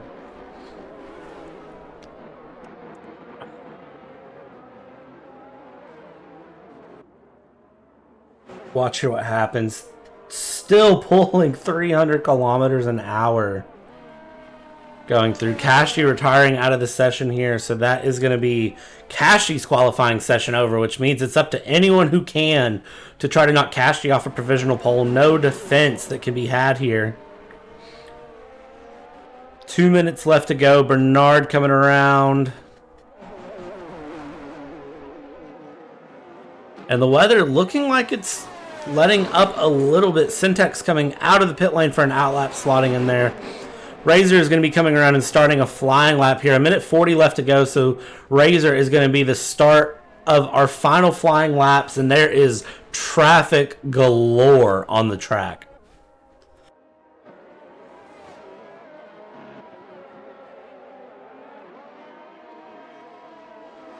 What is it? Yuki Tsunoda said it's traffic paradise. That is what I think Razor is about to experience. Razor currently sitting, though, provisional third place, looking really strong, coming around first sector, and is going to be down a tenth of a second in the first sector.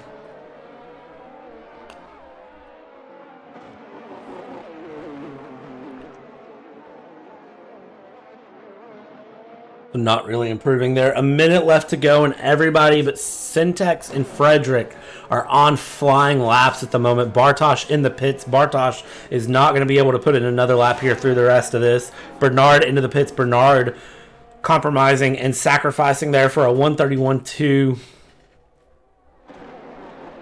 can see Razor swerving there on the backstretch, so I think Razor is actually going to not use this lap and try to go for a second push lap.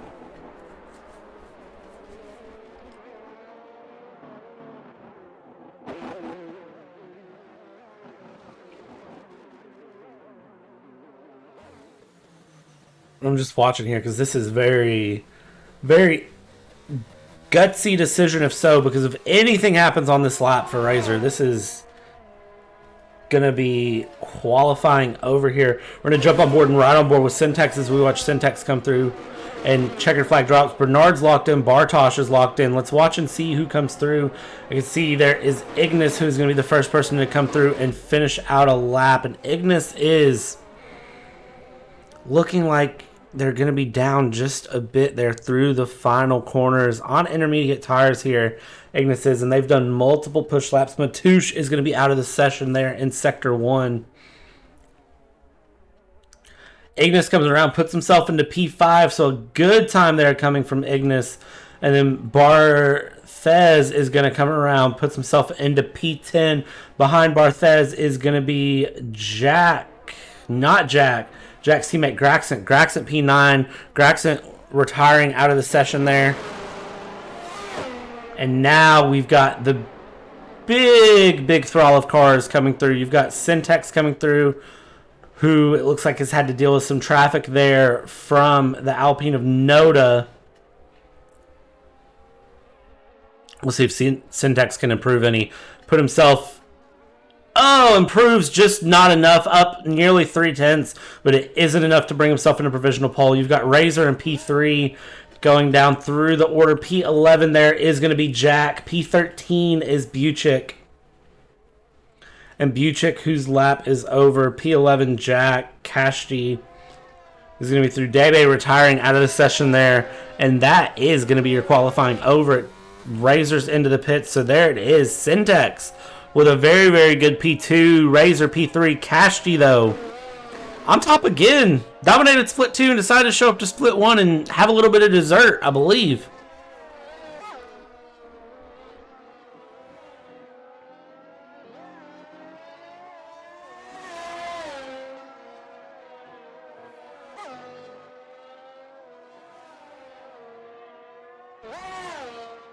I think at this point we're just waiting on everything to sync up and it to kick us through into the race.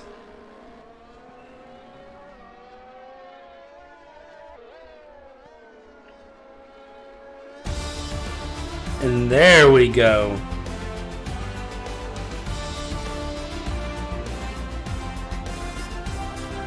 A very interesting qualifying session just based on the weather. And that brought about a bit of change there. Kashti, Syntax, Razor, Cinquanor, Frederick, Ignis, Noda, Bernard, Graxent, and Barthez round out your top 10.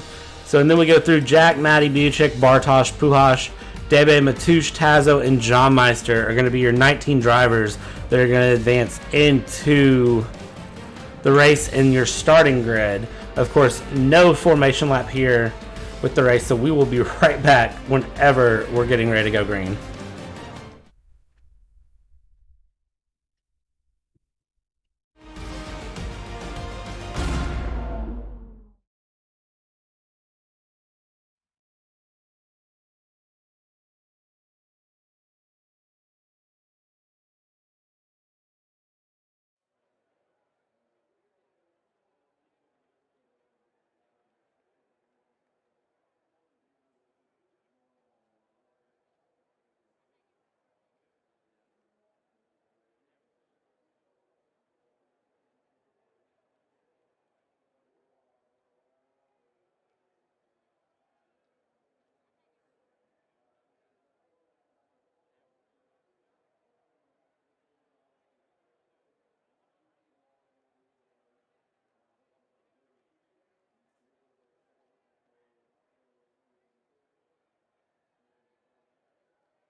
5 red lights, and we are going to be underway here, and it's going to be Cashy, Razor, Syntax. Big chaos here at the start, and you see 4 wide back in the middle of the field. There's the Alpine of Noda, just shoves his way through. Big moves there in the midfield, side by side going around. Somebody got a little bit loose there. Everybody's holding on, and that is a Haas, I believe, spinning on the inside there of Puhash that has spun. It is indeed. Puhash is back underway there. Now look at this. Ignis on Sequinor battling it out as they continue to run around and go through, and that is going to be Noda. They're trying to chase down. Cashy's already pulled out a 2-second lead.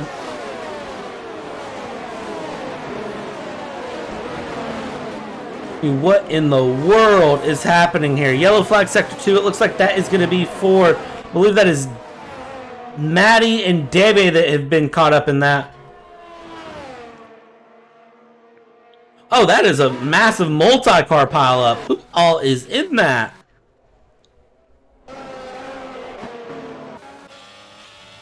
I don't even know who all was just involved in that wreck, but there were a lot of people there. Now we've got another one there, and I'm hoping that is not anyone involved there. Alright, everybody has made it through lap 1, it appears. Several drivers are going to have to go into the pits, though, after some lap 1 contact.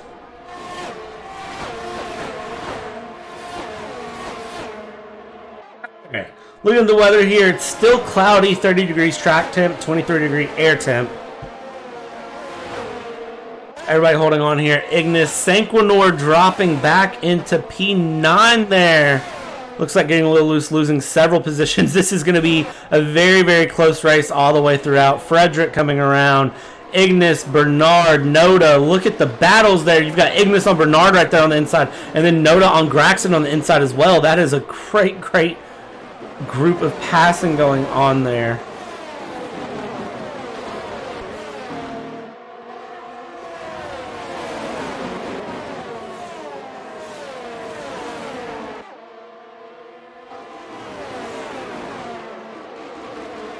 Well, let's look at a quick replay here of the start as we let things continue for a second. And I did not get the replay of the start. Anyways, forget the replay of the start. We're going to look at the here and now of what's happening. Cashy has already pulled out 3.8 seconds. There's no way. A 1:21.1 is the time Cashy put in. Razor's up 1 place. Everybody's up several places. Syntax, though, dropping down 9 places at the start. I don't know what happened to him. That's very unfortunate. Sanquinor dropped down 6. Everybody else moving up several places. Bartosz, big gain, up 5. So very, very big mix-ups there in the beginning. But now that things are starting to settle down, it's pretty well okay here. And now you've got Ignis, who has dropped back significantly there. I don't know what happened to Ignis. Maybe got loose or something, but dropped back very hard. Looking at tires, everybody on medium or hards, except for those who have pit already, which is John Meister, Matush, and Debe, all on soft tires here. Very interesting. I wonder if there's supposed to be rain coming or any sort of weather that could mix that up. And that is going to be Noda, who it looks like is dropping back very hard, going off the track.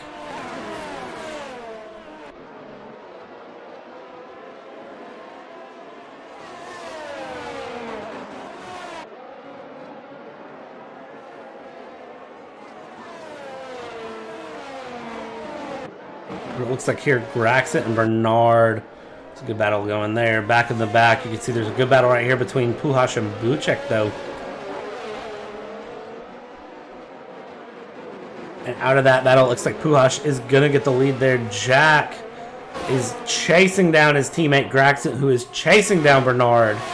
And then behind them, you've got Ignis and Bartosz and Sanquinor battling there. Ignis is going to be up into P7, Bartosz P8, Sanquinor P9, Graxon, Jack, and Bernard kind of settling down there. Cashy 4.2 seconds up at the moment.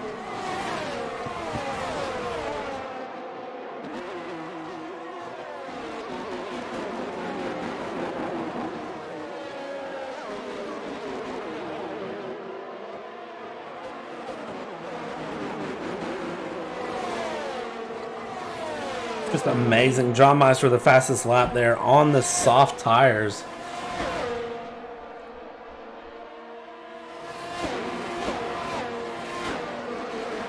And then you can see right here, Bartosz, immense pressure there from Sequinor. Sequinor is going to try to dip it around the outside there, and Bartosz is going to push him really wide, and down through the inside is going to go Syntax as they just battle out there. And you can tell there's a little bit of hesitation, a little bit of a slide there from Bartosz, losing grip, trying to defend against Sequinor and push him wide, and Syntax said, thank you very much, I'll take the inside then. Look at this replay. Look at this cheeky little move that just got pulled off there.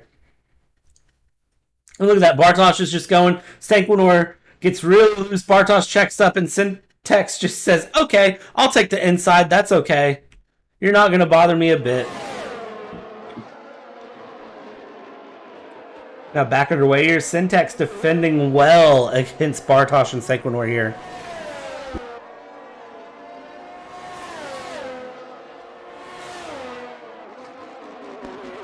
But watching through, it's a big battle right here with Bernard. Trying to chase down Frederick. Frederick, of course, finishing on the podium of the Split 2 race, and now trying to finish on the podium of the Split 1 race here.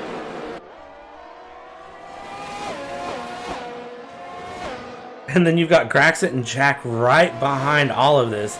It's a four-way battle at the moment. Ignis there. A big switch off there from Bernard. Very, very sketchy. And we're going to have the same situation again that we just saw, except for this is going to take out, it looks like that is going to take out Jack. In the mix there, Jack getting spun around, and he is going to be losing out big time just trying to get his car going again. That was bad.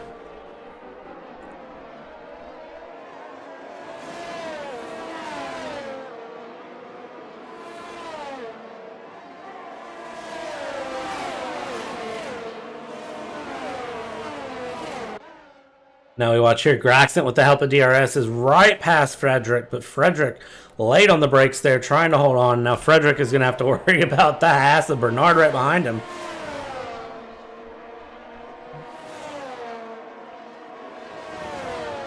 This is some great and exciting racing here early on.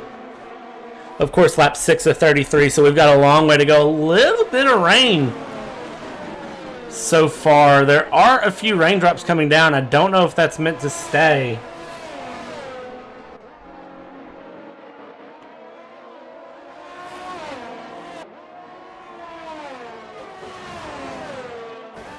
So we'll see how the drivers react to that and how the rain comes down here. Bernard, DRS open, trying to chase down. DRS is still enabled, so it's not wet tire time just yet.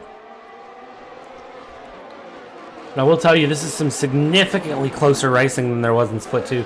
I don't know who that is ghosted on the inside there. I believe that is Matoush, who has just gotten out of the way as the entire field has to roll past him there. Very disheartening as a driver to be in a situation like that, but I'm sure Matoush can bounce back and come back stronger. Yellow flag sector 3, and that is going to be for Jack. Again spinning there in the bus stop. I wonder if there was contact or if something happened there. We're watching now DRS open. DRS has now been disabled, so the stewards are making the call there. No more DRS, and that is a very unfortunate time. Matoush DNFing, retiring out of the session there on the main straight. I don't know if Matoush was in the pit lane or not. Bernard spinning there in sector 1.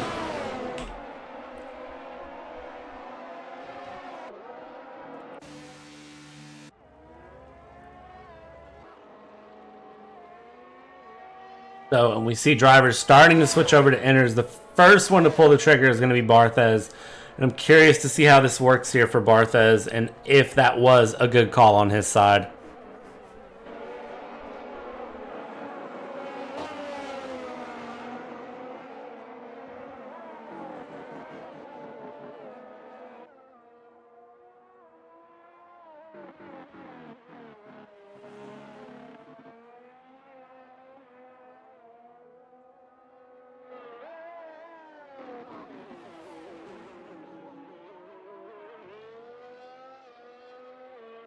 Now our leader Kashti is going to come into the pits here.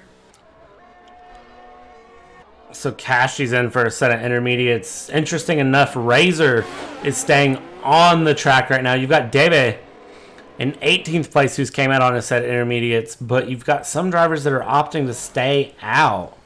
Double stacking into Aston Martin, an interesting decision there. Don't know if that was planned or not. I hope that it was. So drivers are all starting to switch over. This is going to be an interesting little race. And we'll see if it stays wet to the end of the race or not.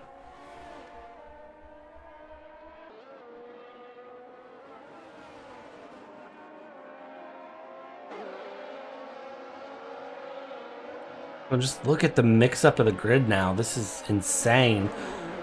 Razor, on the hard tires, is still pulling out a gap against Cashty. Make it make sense.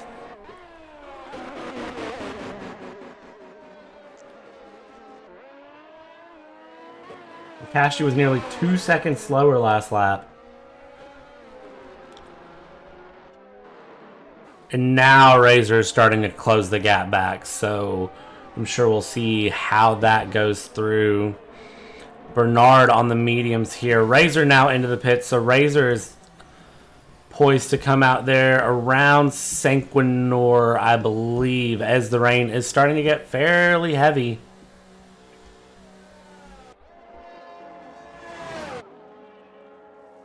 Watch here and see how this pit stop goes. Slower pit stop there. Somewhere in the 3s, but could have been significantly worse, I'm sure. Bernard now into the pits. As Ignis comes across. So Cashty now back into the lead here. And we'll see just how much of a lead Cashty has, because I'm sure this is going to be impressive. But it looks like Cashty right now with a 12-second lead over Razor.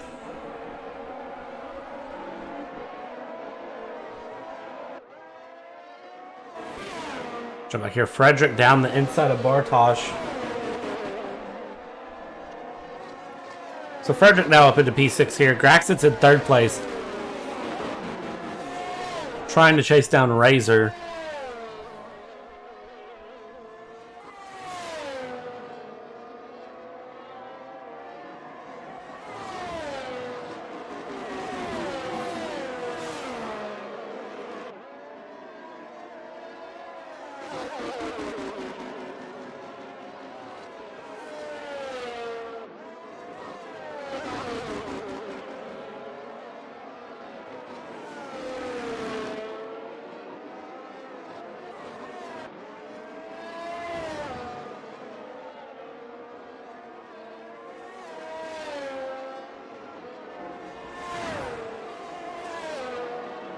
Laps are continuing to just kind of relax and open up at the same time.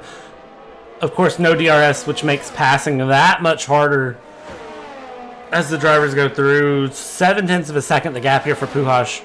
And Pujols actually a little bit slow down the straight compared to Bartosz.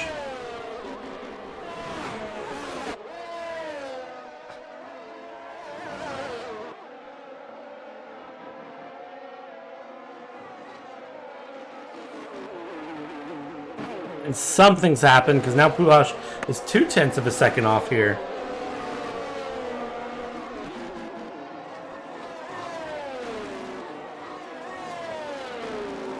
And Pujols down the inside there of Bartosz. Side by side as they come around, you can see the water spraying, and they're going to dive in. Oh, very late on the brakes there for Pujols. But Pujols able to hold on to it there and get the pass done. And now you've got Maddie coming into the mix as well.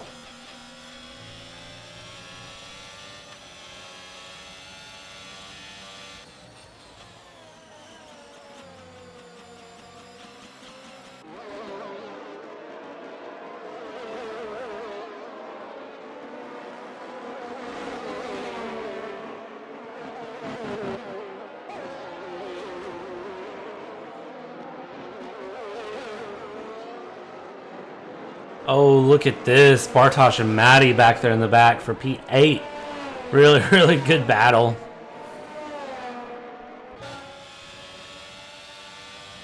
You can see it looks like the rain is staying fairly light at the moment. It's really not heavy. It is just enough for intermediates, but there is still a bit of a line on the track. Kind of showing there, which is really interesting to watch as the drivers go through here. We're a third of the way through the race, and look at the exit Maddie just got on Bartosz, having to check up because of the overspeed.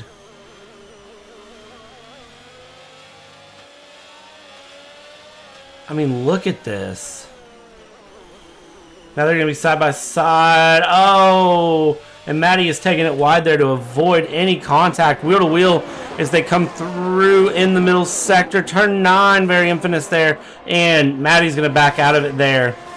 And Bartosz is going to hold on for just another few corners there. But now Jack is in the mix behind them. And dive around the outside. Can you brake a little bit later? You can, but it's a little too slick. So not able to hold on to the traction there. And Maddie and Bartosz continuing this battle around another sector. And a little bit wide there from Bartosz. So now Maddie is going to try to go for a switchback. There is some contact there as Bartosz is extremely slow. And now they're going to be side by side. It's a drag race out of the final corner here. And who is going to get the advantage? It looks like Maddie will have the advantage at the moment.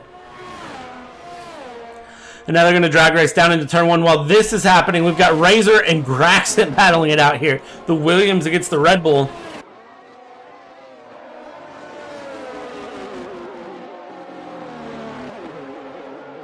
Great battles all the way through. I don't know who to watch. Razor, Graxton still side by side as they're coming around the middle sector.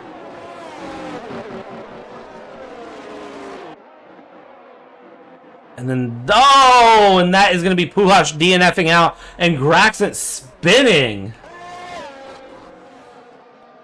We'll have to go back and see exactly what happened there. Pujols out of the session, though. Spinning out of, it looks like turn 4, I believe. No safety car called. Very fortunate for him. I'm going to jump here and look at a quick replay of what was happening there between Razor and Graxton. And as you look, you can see it looks like Graxton just lost traction there. And at the same time, Pujols DNFing.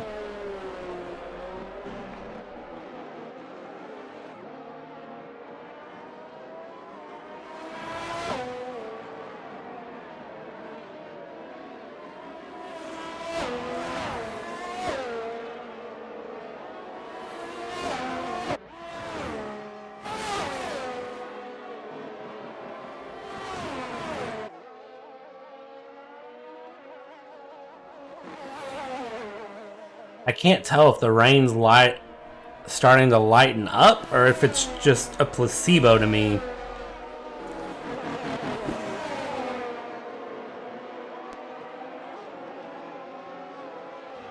Ashley has managed to pull out a 15-second gap on Razor. Absolutely insane.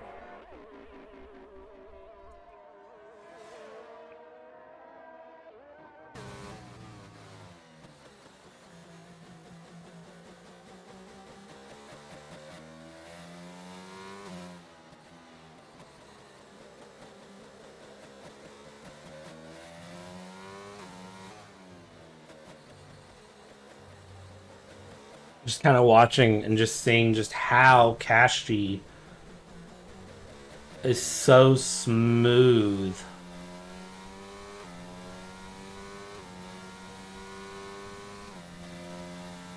Like, it's so impressive to watch.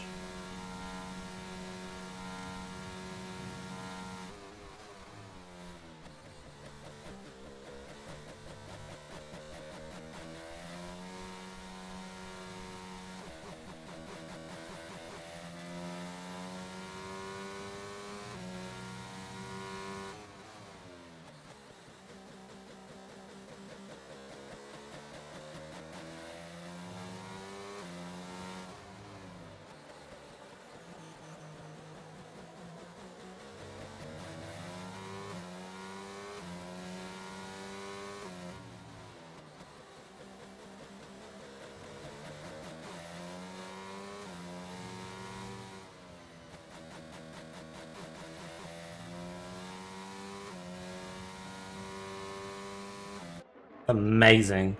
Well, we're going to jump on board here, and now we're going to jump back here to Sanquinor, who is currently in P4 trying to chase down Ignis in 3rd place.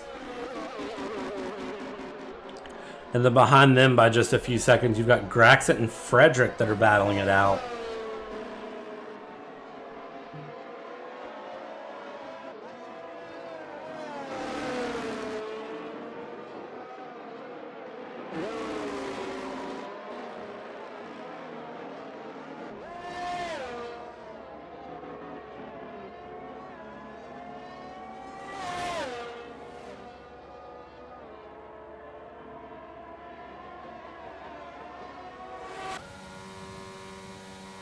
The rain has really calmed things down here, hasn't it?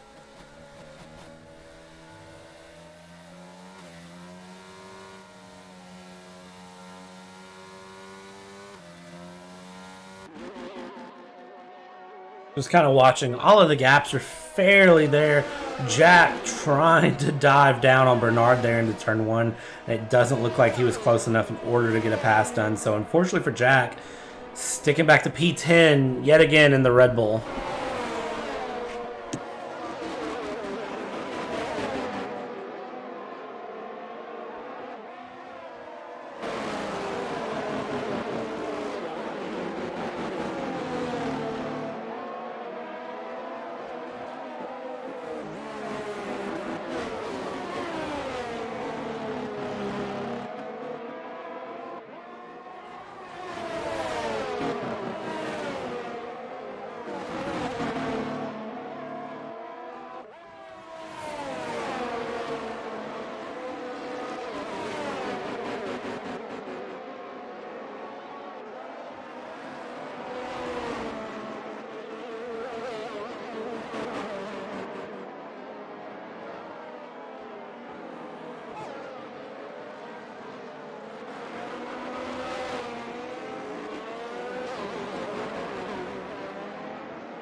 Safety car deployed here. I looked away for 2 seconds and safety car is out. Looks like that is due to Puhash DNFing there.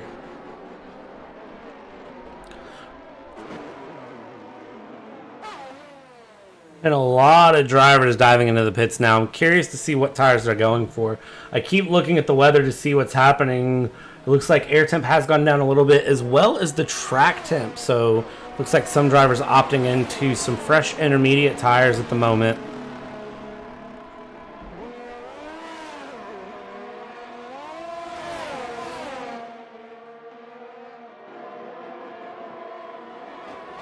Graxon opting for wet tires. That's a mix-up, and we'll see how that plays out for Graxon as he goes through. Jack is out and trying. Hold on, you see Jack slipping and sliding a little bit, so I'm curious if wet tires might be a good decision there from Graxon. I'm sure the rest of the field is going to watch and see exactly how Graxon handles here on these safety car laps.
Drivers are still trying to catch up to the safety car here.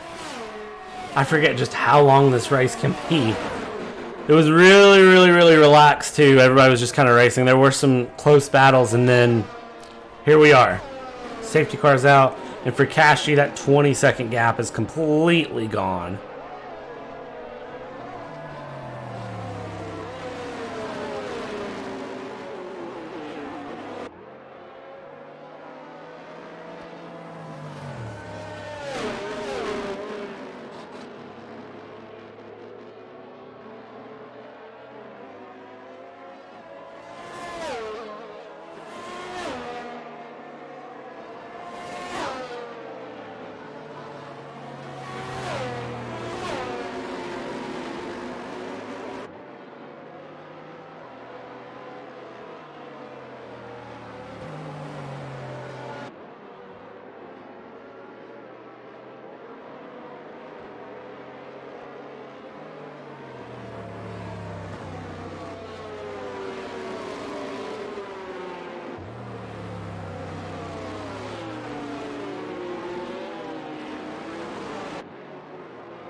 As we come around here, lap 19 under safety car, the only person I see on wet tires is Graxon still.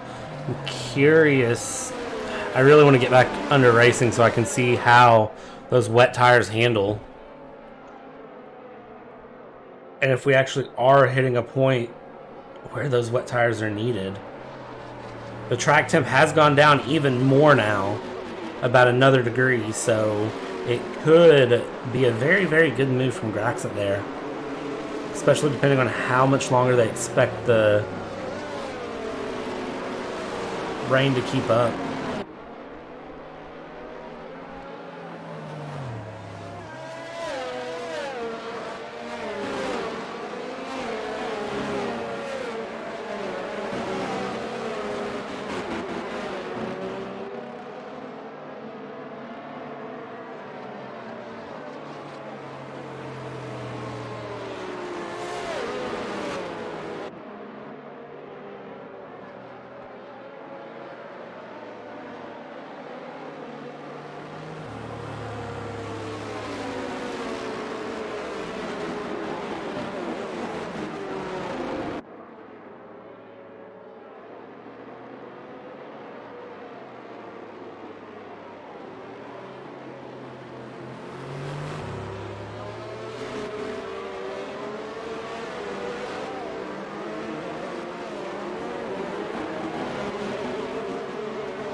One more lap under safety car, I believe.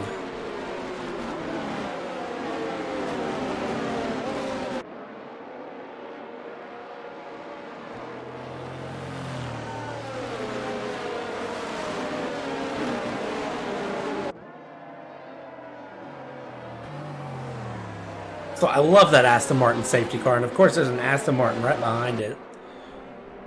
Great looking cars.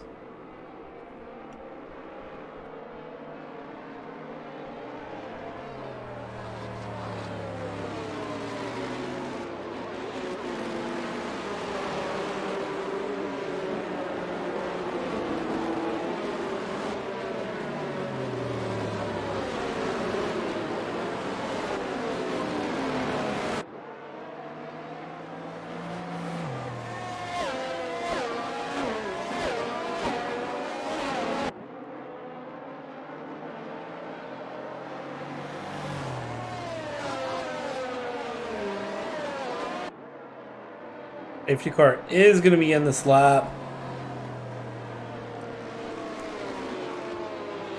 It looks like lights are off. They're coming around. That means that Cashty is going to have control of the field here.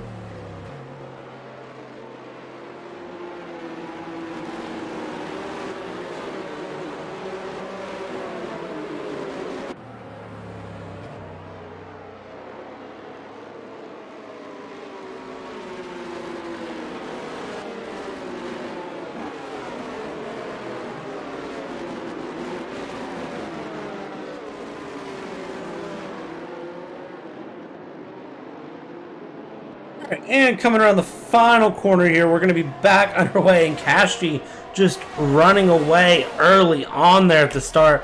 You can see there, it looks like that is Razor trying to swerve a little bit, get a little bit of heat into the tires.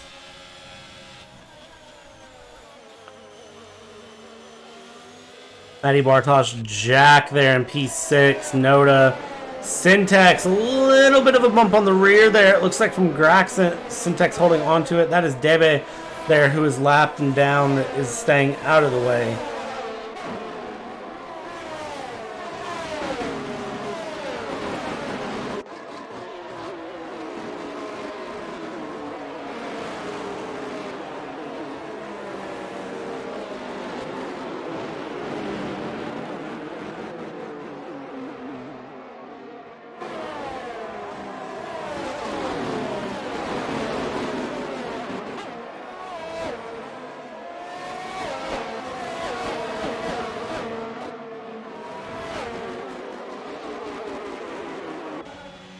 On Graxon to see how Graxon is doing here. Graxon's got a great view of this battle here between Syntax and Frederick, and of course Graxon is on the wet tires at the moment. So Graxon just kind of hanging out.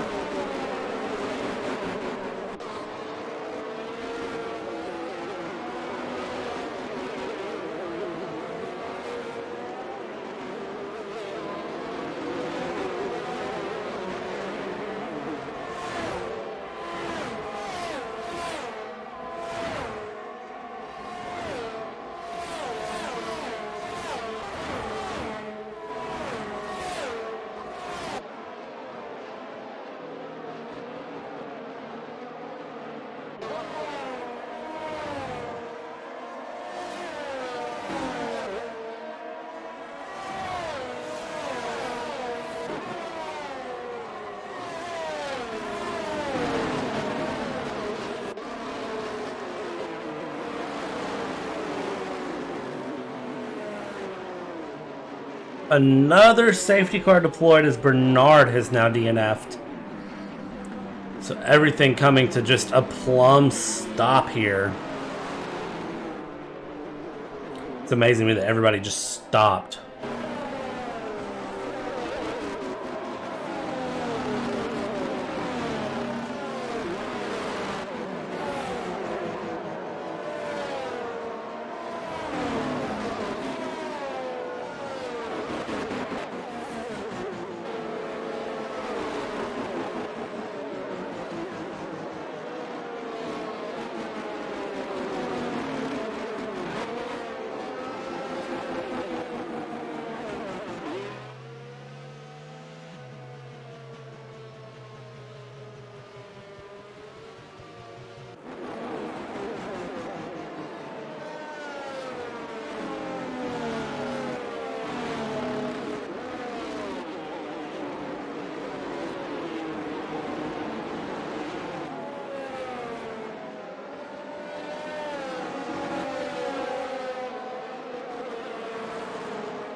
Right, and now drivers are going to be catching up to the safety car. We're going to have a couple laps under safety car here.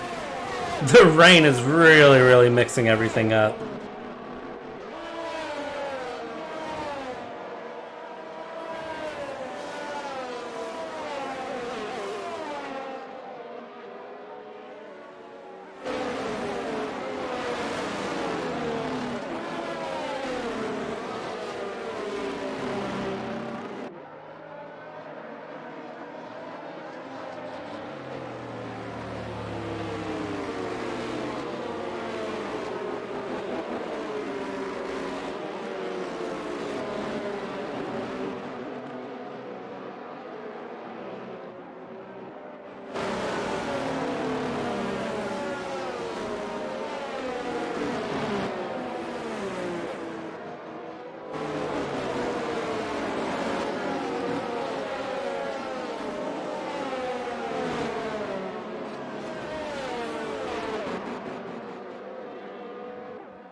Hope everyone's having a good day.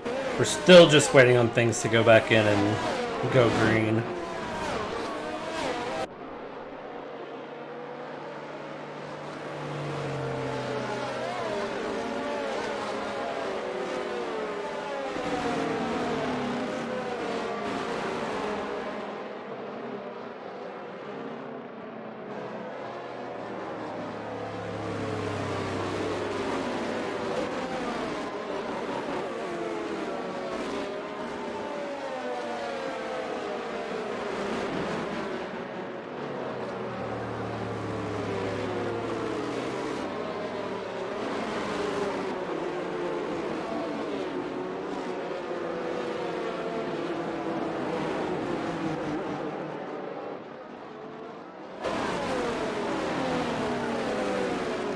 Looking at the big winners and losers here of the race. You've got Ignis up 4, Jack up 5, Bartosz up 9, Maddie up 8.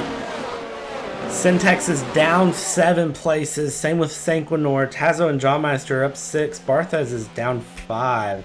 And then Debe down in the back. Everybody has done at least a pit stop.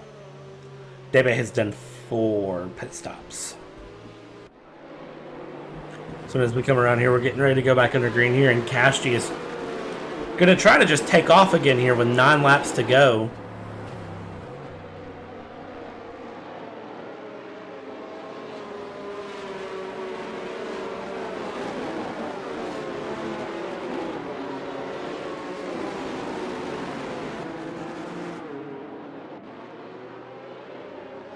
And Kashti has control of the field, so he can go when he wants. Safety car's out of the way.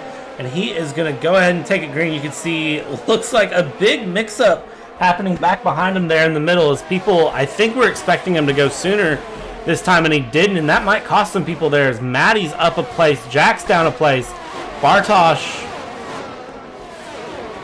is down a place. There's a big kerfuffle here going around. It looks like that is Jack, who is around the outside there. Bartosz gets by on the inside. Jack switches back to the inside. Still trying to get past her. They're side by side now. And as they come around inside here, Jack is going to have a run on Bartosz. And I believe that Jack is going to be able to shut the door. But there on the inside is Frederick. They get sandwiched. And that is a big pass there. Jack losing 2 places at once as Frederick and Bartosz decide to just split him through the middle. Back through, and then now you have Frederick after Bartosz, and Frederick, I believe, getting that pass done, but Frederick is dropping way down the order now as I think he's got very, very loose. Everybody is struggling to keep track. You can see John Meister there, very, very loose around, a little bit of wheel-to-wheel contact there, Tazo and Sanquinor, but it looks like everyone keeping their cool.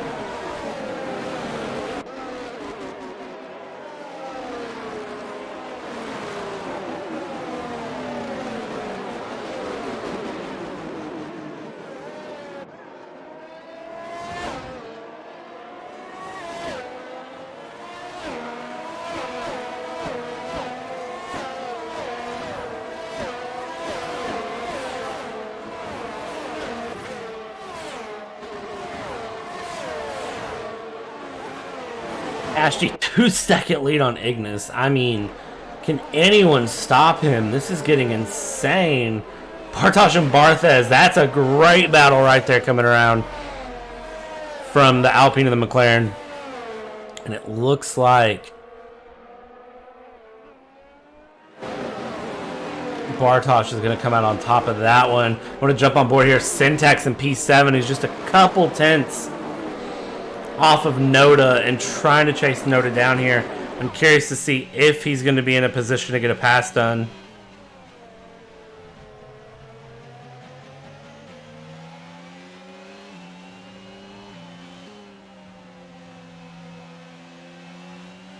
I mean, just look at the spray coming off the cars in front.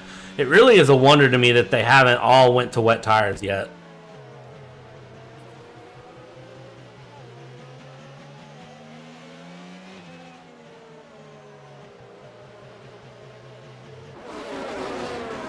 You see behind him, Graxon and Frederick are about to have a little bit of a battle there. Graxon is going to be in trouble just a little bit on the wet tires, I believe.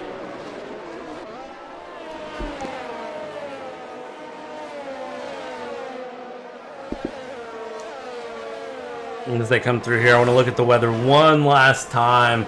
22 degrees Celsius, 25 degrees Celsius track. Now it's storming, so it is raining heavier. So it is the crossover period, really, between intermediates and wets, which is why I think we're seeing both of them work very well. Look at Jack working very well there on the inside of Maddie. And Jack gets that pass done, and Jack gets massively loose there, and that is Jack out. Oh, that was bad. That was very bad. I'm going to go back and watch that really quick. Watch there in the corner of your screen. Jack just snaps. You see his car just fling around the inside. That is so unfortunate for the Red Bull driver. He is still going, though. But he's going to be down in last place, and that is... Oh, I hate that for him.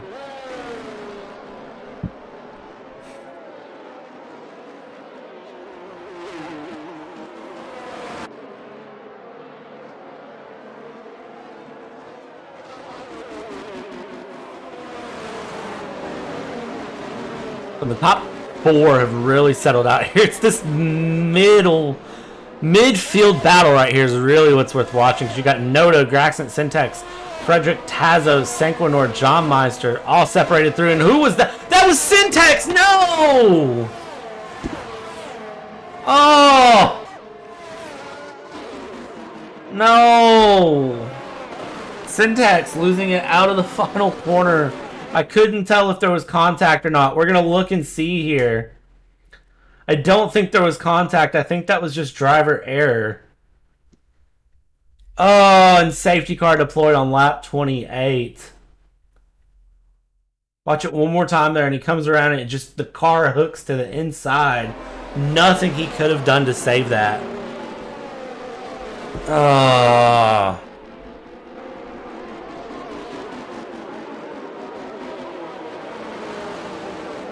We're now under safety car here. Lap 28 of 33, and I'm curious to see if anyone decides to pit here.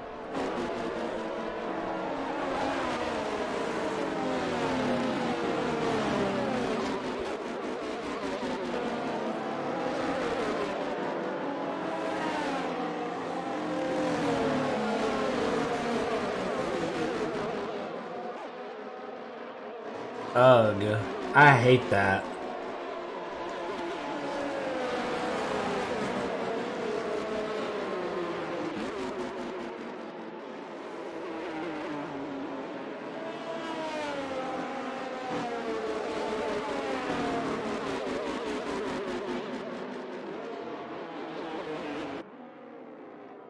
So we'll wait and see if anyone decides to pit here. Cashy does not decide to pit. Ignis does not. Razor does not. Maddie, Noda, Graxant does not. Actually, somebody did there. Maddie opting to go into the pits. Very interesting decision. So close to the end here that Maddie chooses to go into the pits. And we'll watch and see here what tires Maddie opts for. Maddie is going to go for the full wets here right at the end. And we'll see if that's able to give Maddie enough of an upper hand.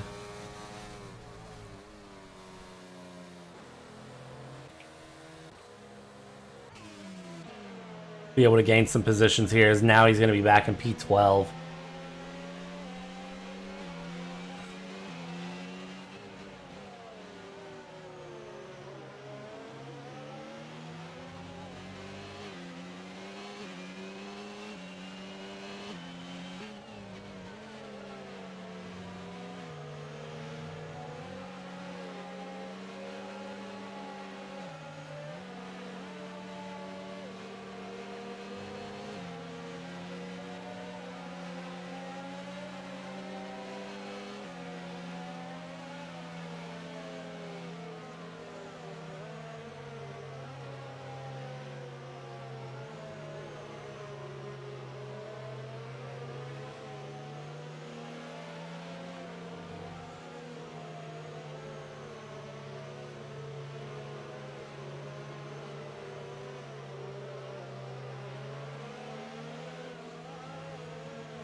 Oh, I hate to see that. It's unfortunate too whenever something like that happens because it's completely out of the driver's control.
Accent is absolutely fighting to put heat into those tires for what's essentially going to be a 2-lap shootout here, I believe.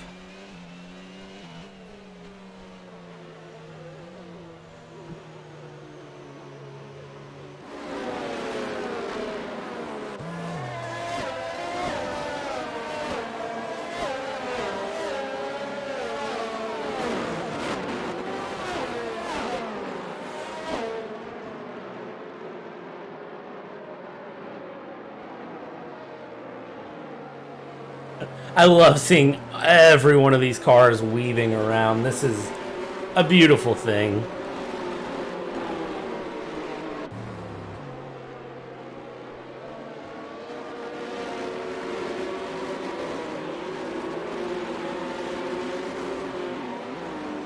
Apologies if you heard me just take a drink of water. I'm just getting prepped for the end of this race. I thought I had muted my mic.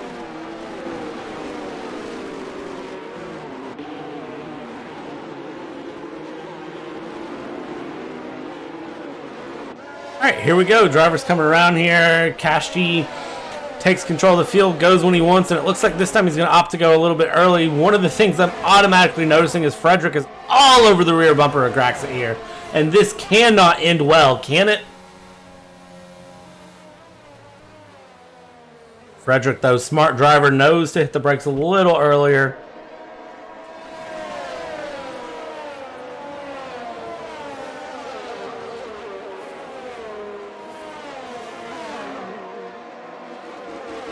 Back in the back, you can see a little bit of a battle there from Sequinor and John Meister.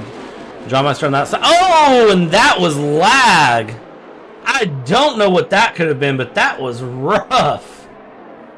Oh, I hated that. And now that's going to cause a chain effect there. Frederick and Tazo battling, and Frederick is going to get passed there by Tazo. I want to go back and look at that here in just a second. Once I know things have kind of settled down a little bit. There's a driver off in the gravel, and it looks like that is actually going to be Maddie in the gravel there.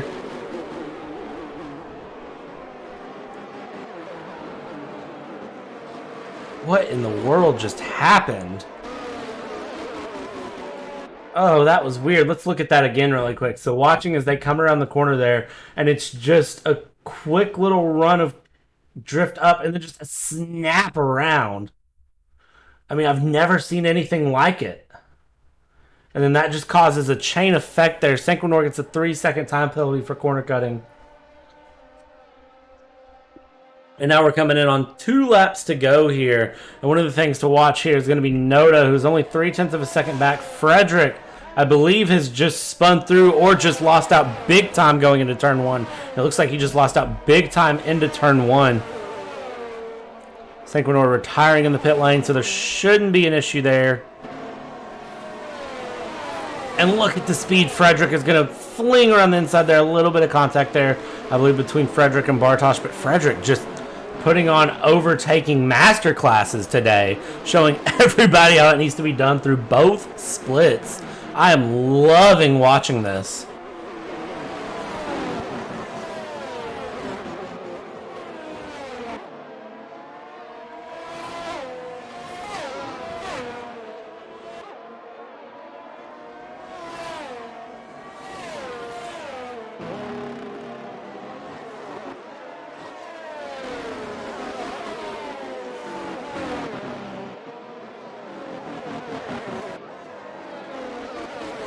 Watching through here, only a lap and a couple of corners left to go. As Kashi is going to bring it down the main straight to start the final lap. Kashi dominated split 2. Kashi is back in split 1 and dominating as well. But the big fights are happening right behind him here. And Graxon on 16-lap-old wet tires. I thought the wets were a questionable call, but apparently they've been working really well so far.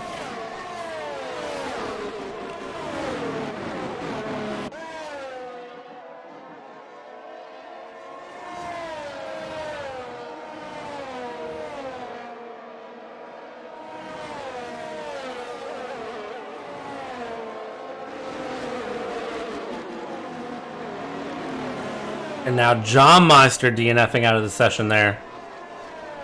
But watching the battles here, look at Tazo trying to go around the outside here. Jack, final lap action coming around. And Tazo here on the outside of Jack trying to get the pass done and just not able to convert. Actually, that is Tazo on Graxon. My bad, not Jack. Frederick and Jack are battling back in P7. So great battles happening here. Of course, Kashi has been dominating today. So he'll come across the line and should, barring no final issues, win the race here. Tazo does get past Graxon here in the third sector and is going to be up into the top 5. Graxon dropping back. And now you've got Kashi, who's going to come around the final corner now and bring it through. And Kashi is just going to sweep FRL this weekend and win both splits as we go through. Ignis is going to come around for P2. P3 going to Razor. Noda. P4, P5 Tazo. P6 Graxon. 7 Jack. 8, 9 Frederick. 10th place is going to be Barthez. And Kashi has just decided that he was going to run the weekend himself. Finished split 2 with fastest lap. Came through split 1, doesn't get fastest lap. John Meister actually pulled a fastest lap with a 120.3, even though John Meister DNF'd. But Kashi just nearly getting a clean sweep here in FRL this weekend. Amazing showing there from the driver. And I'm kind of in shock.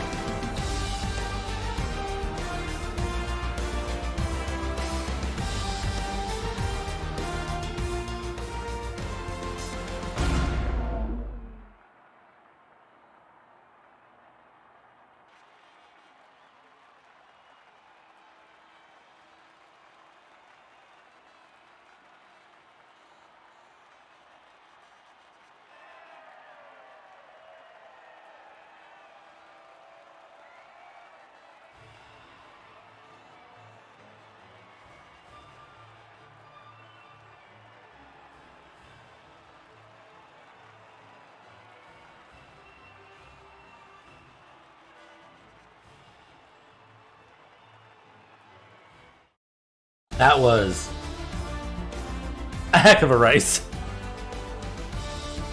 Like, wow. So, Kashi, welcome to FRL. Thanks for dominating. We do appreciate it. Ignis, Razor, Noda, Tazo, Graxon, Jack, Bartosh, Frederick, Barthez, Buchik, Maddie, John Meister, Debe, all of your drivers that did finish the race.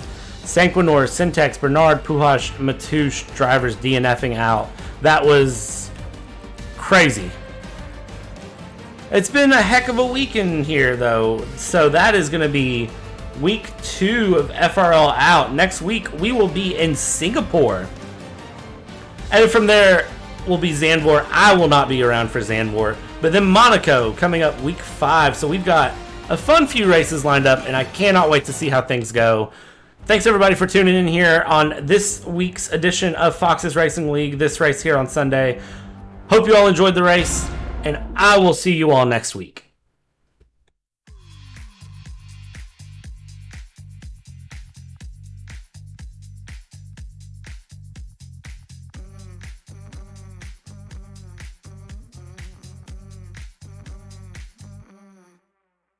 Breathe in, time to break down, no stress. We're wide awake now, young blood, erase our mistakes now. Paying up everything we want now. See me dancing out in my street, kissing everyone that I meet. Don't think I'm gonna give it away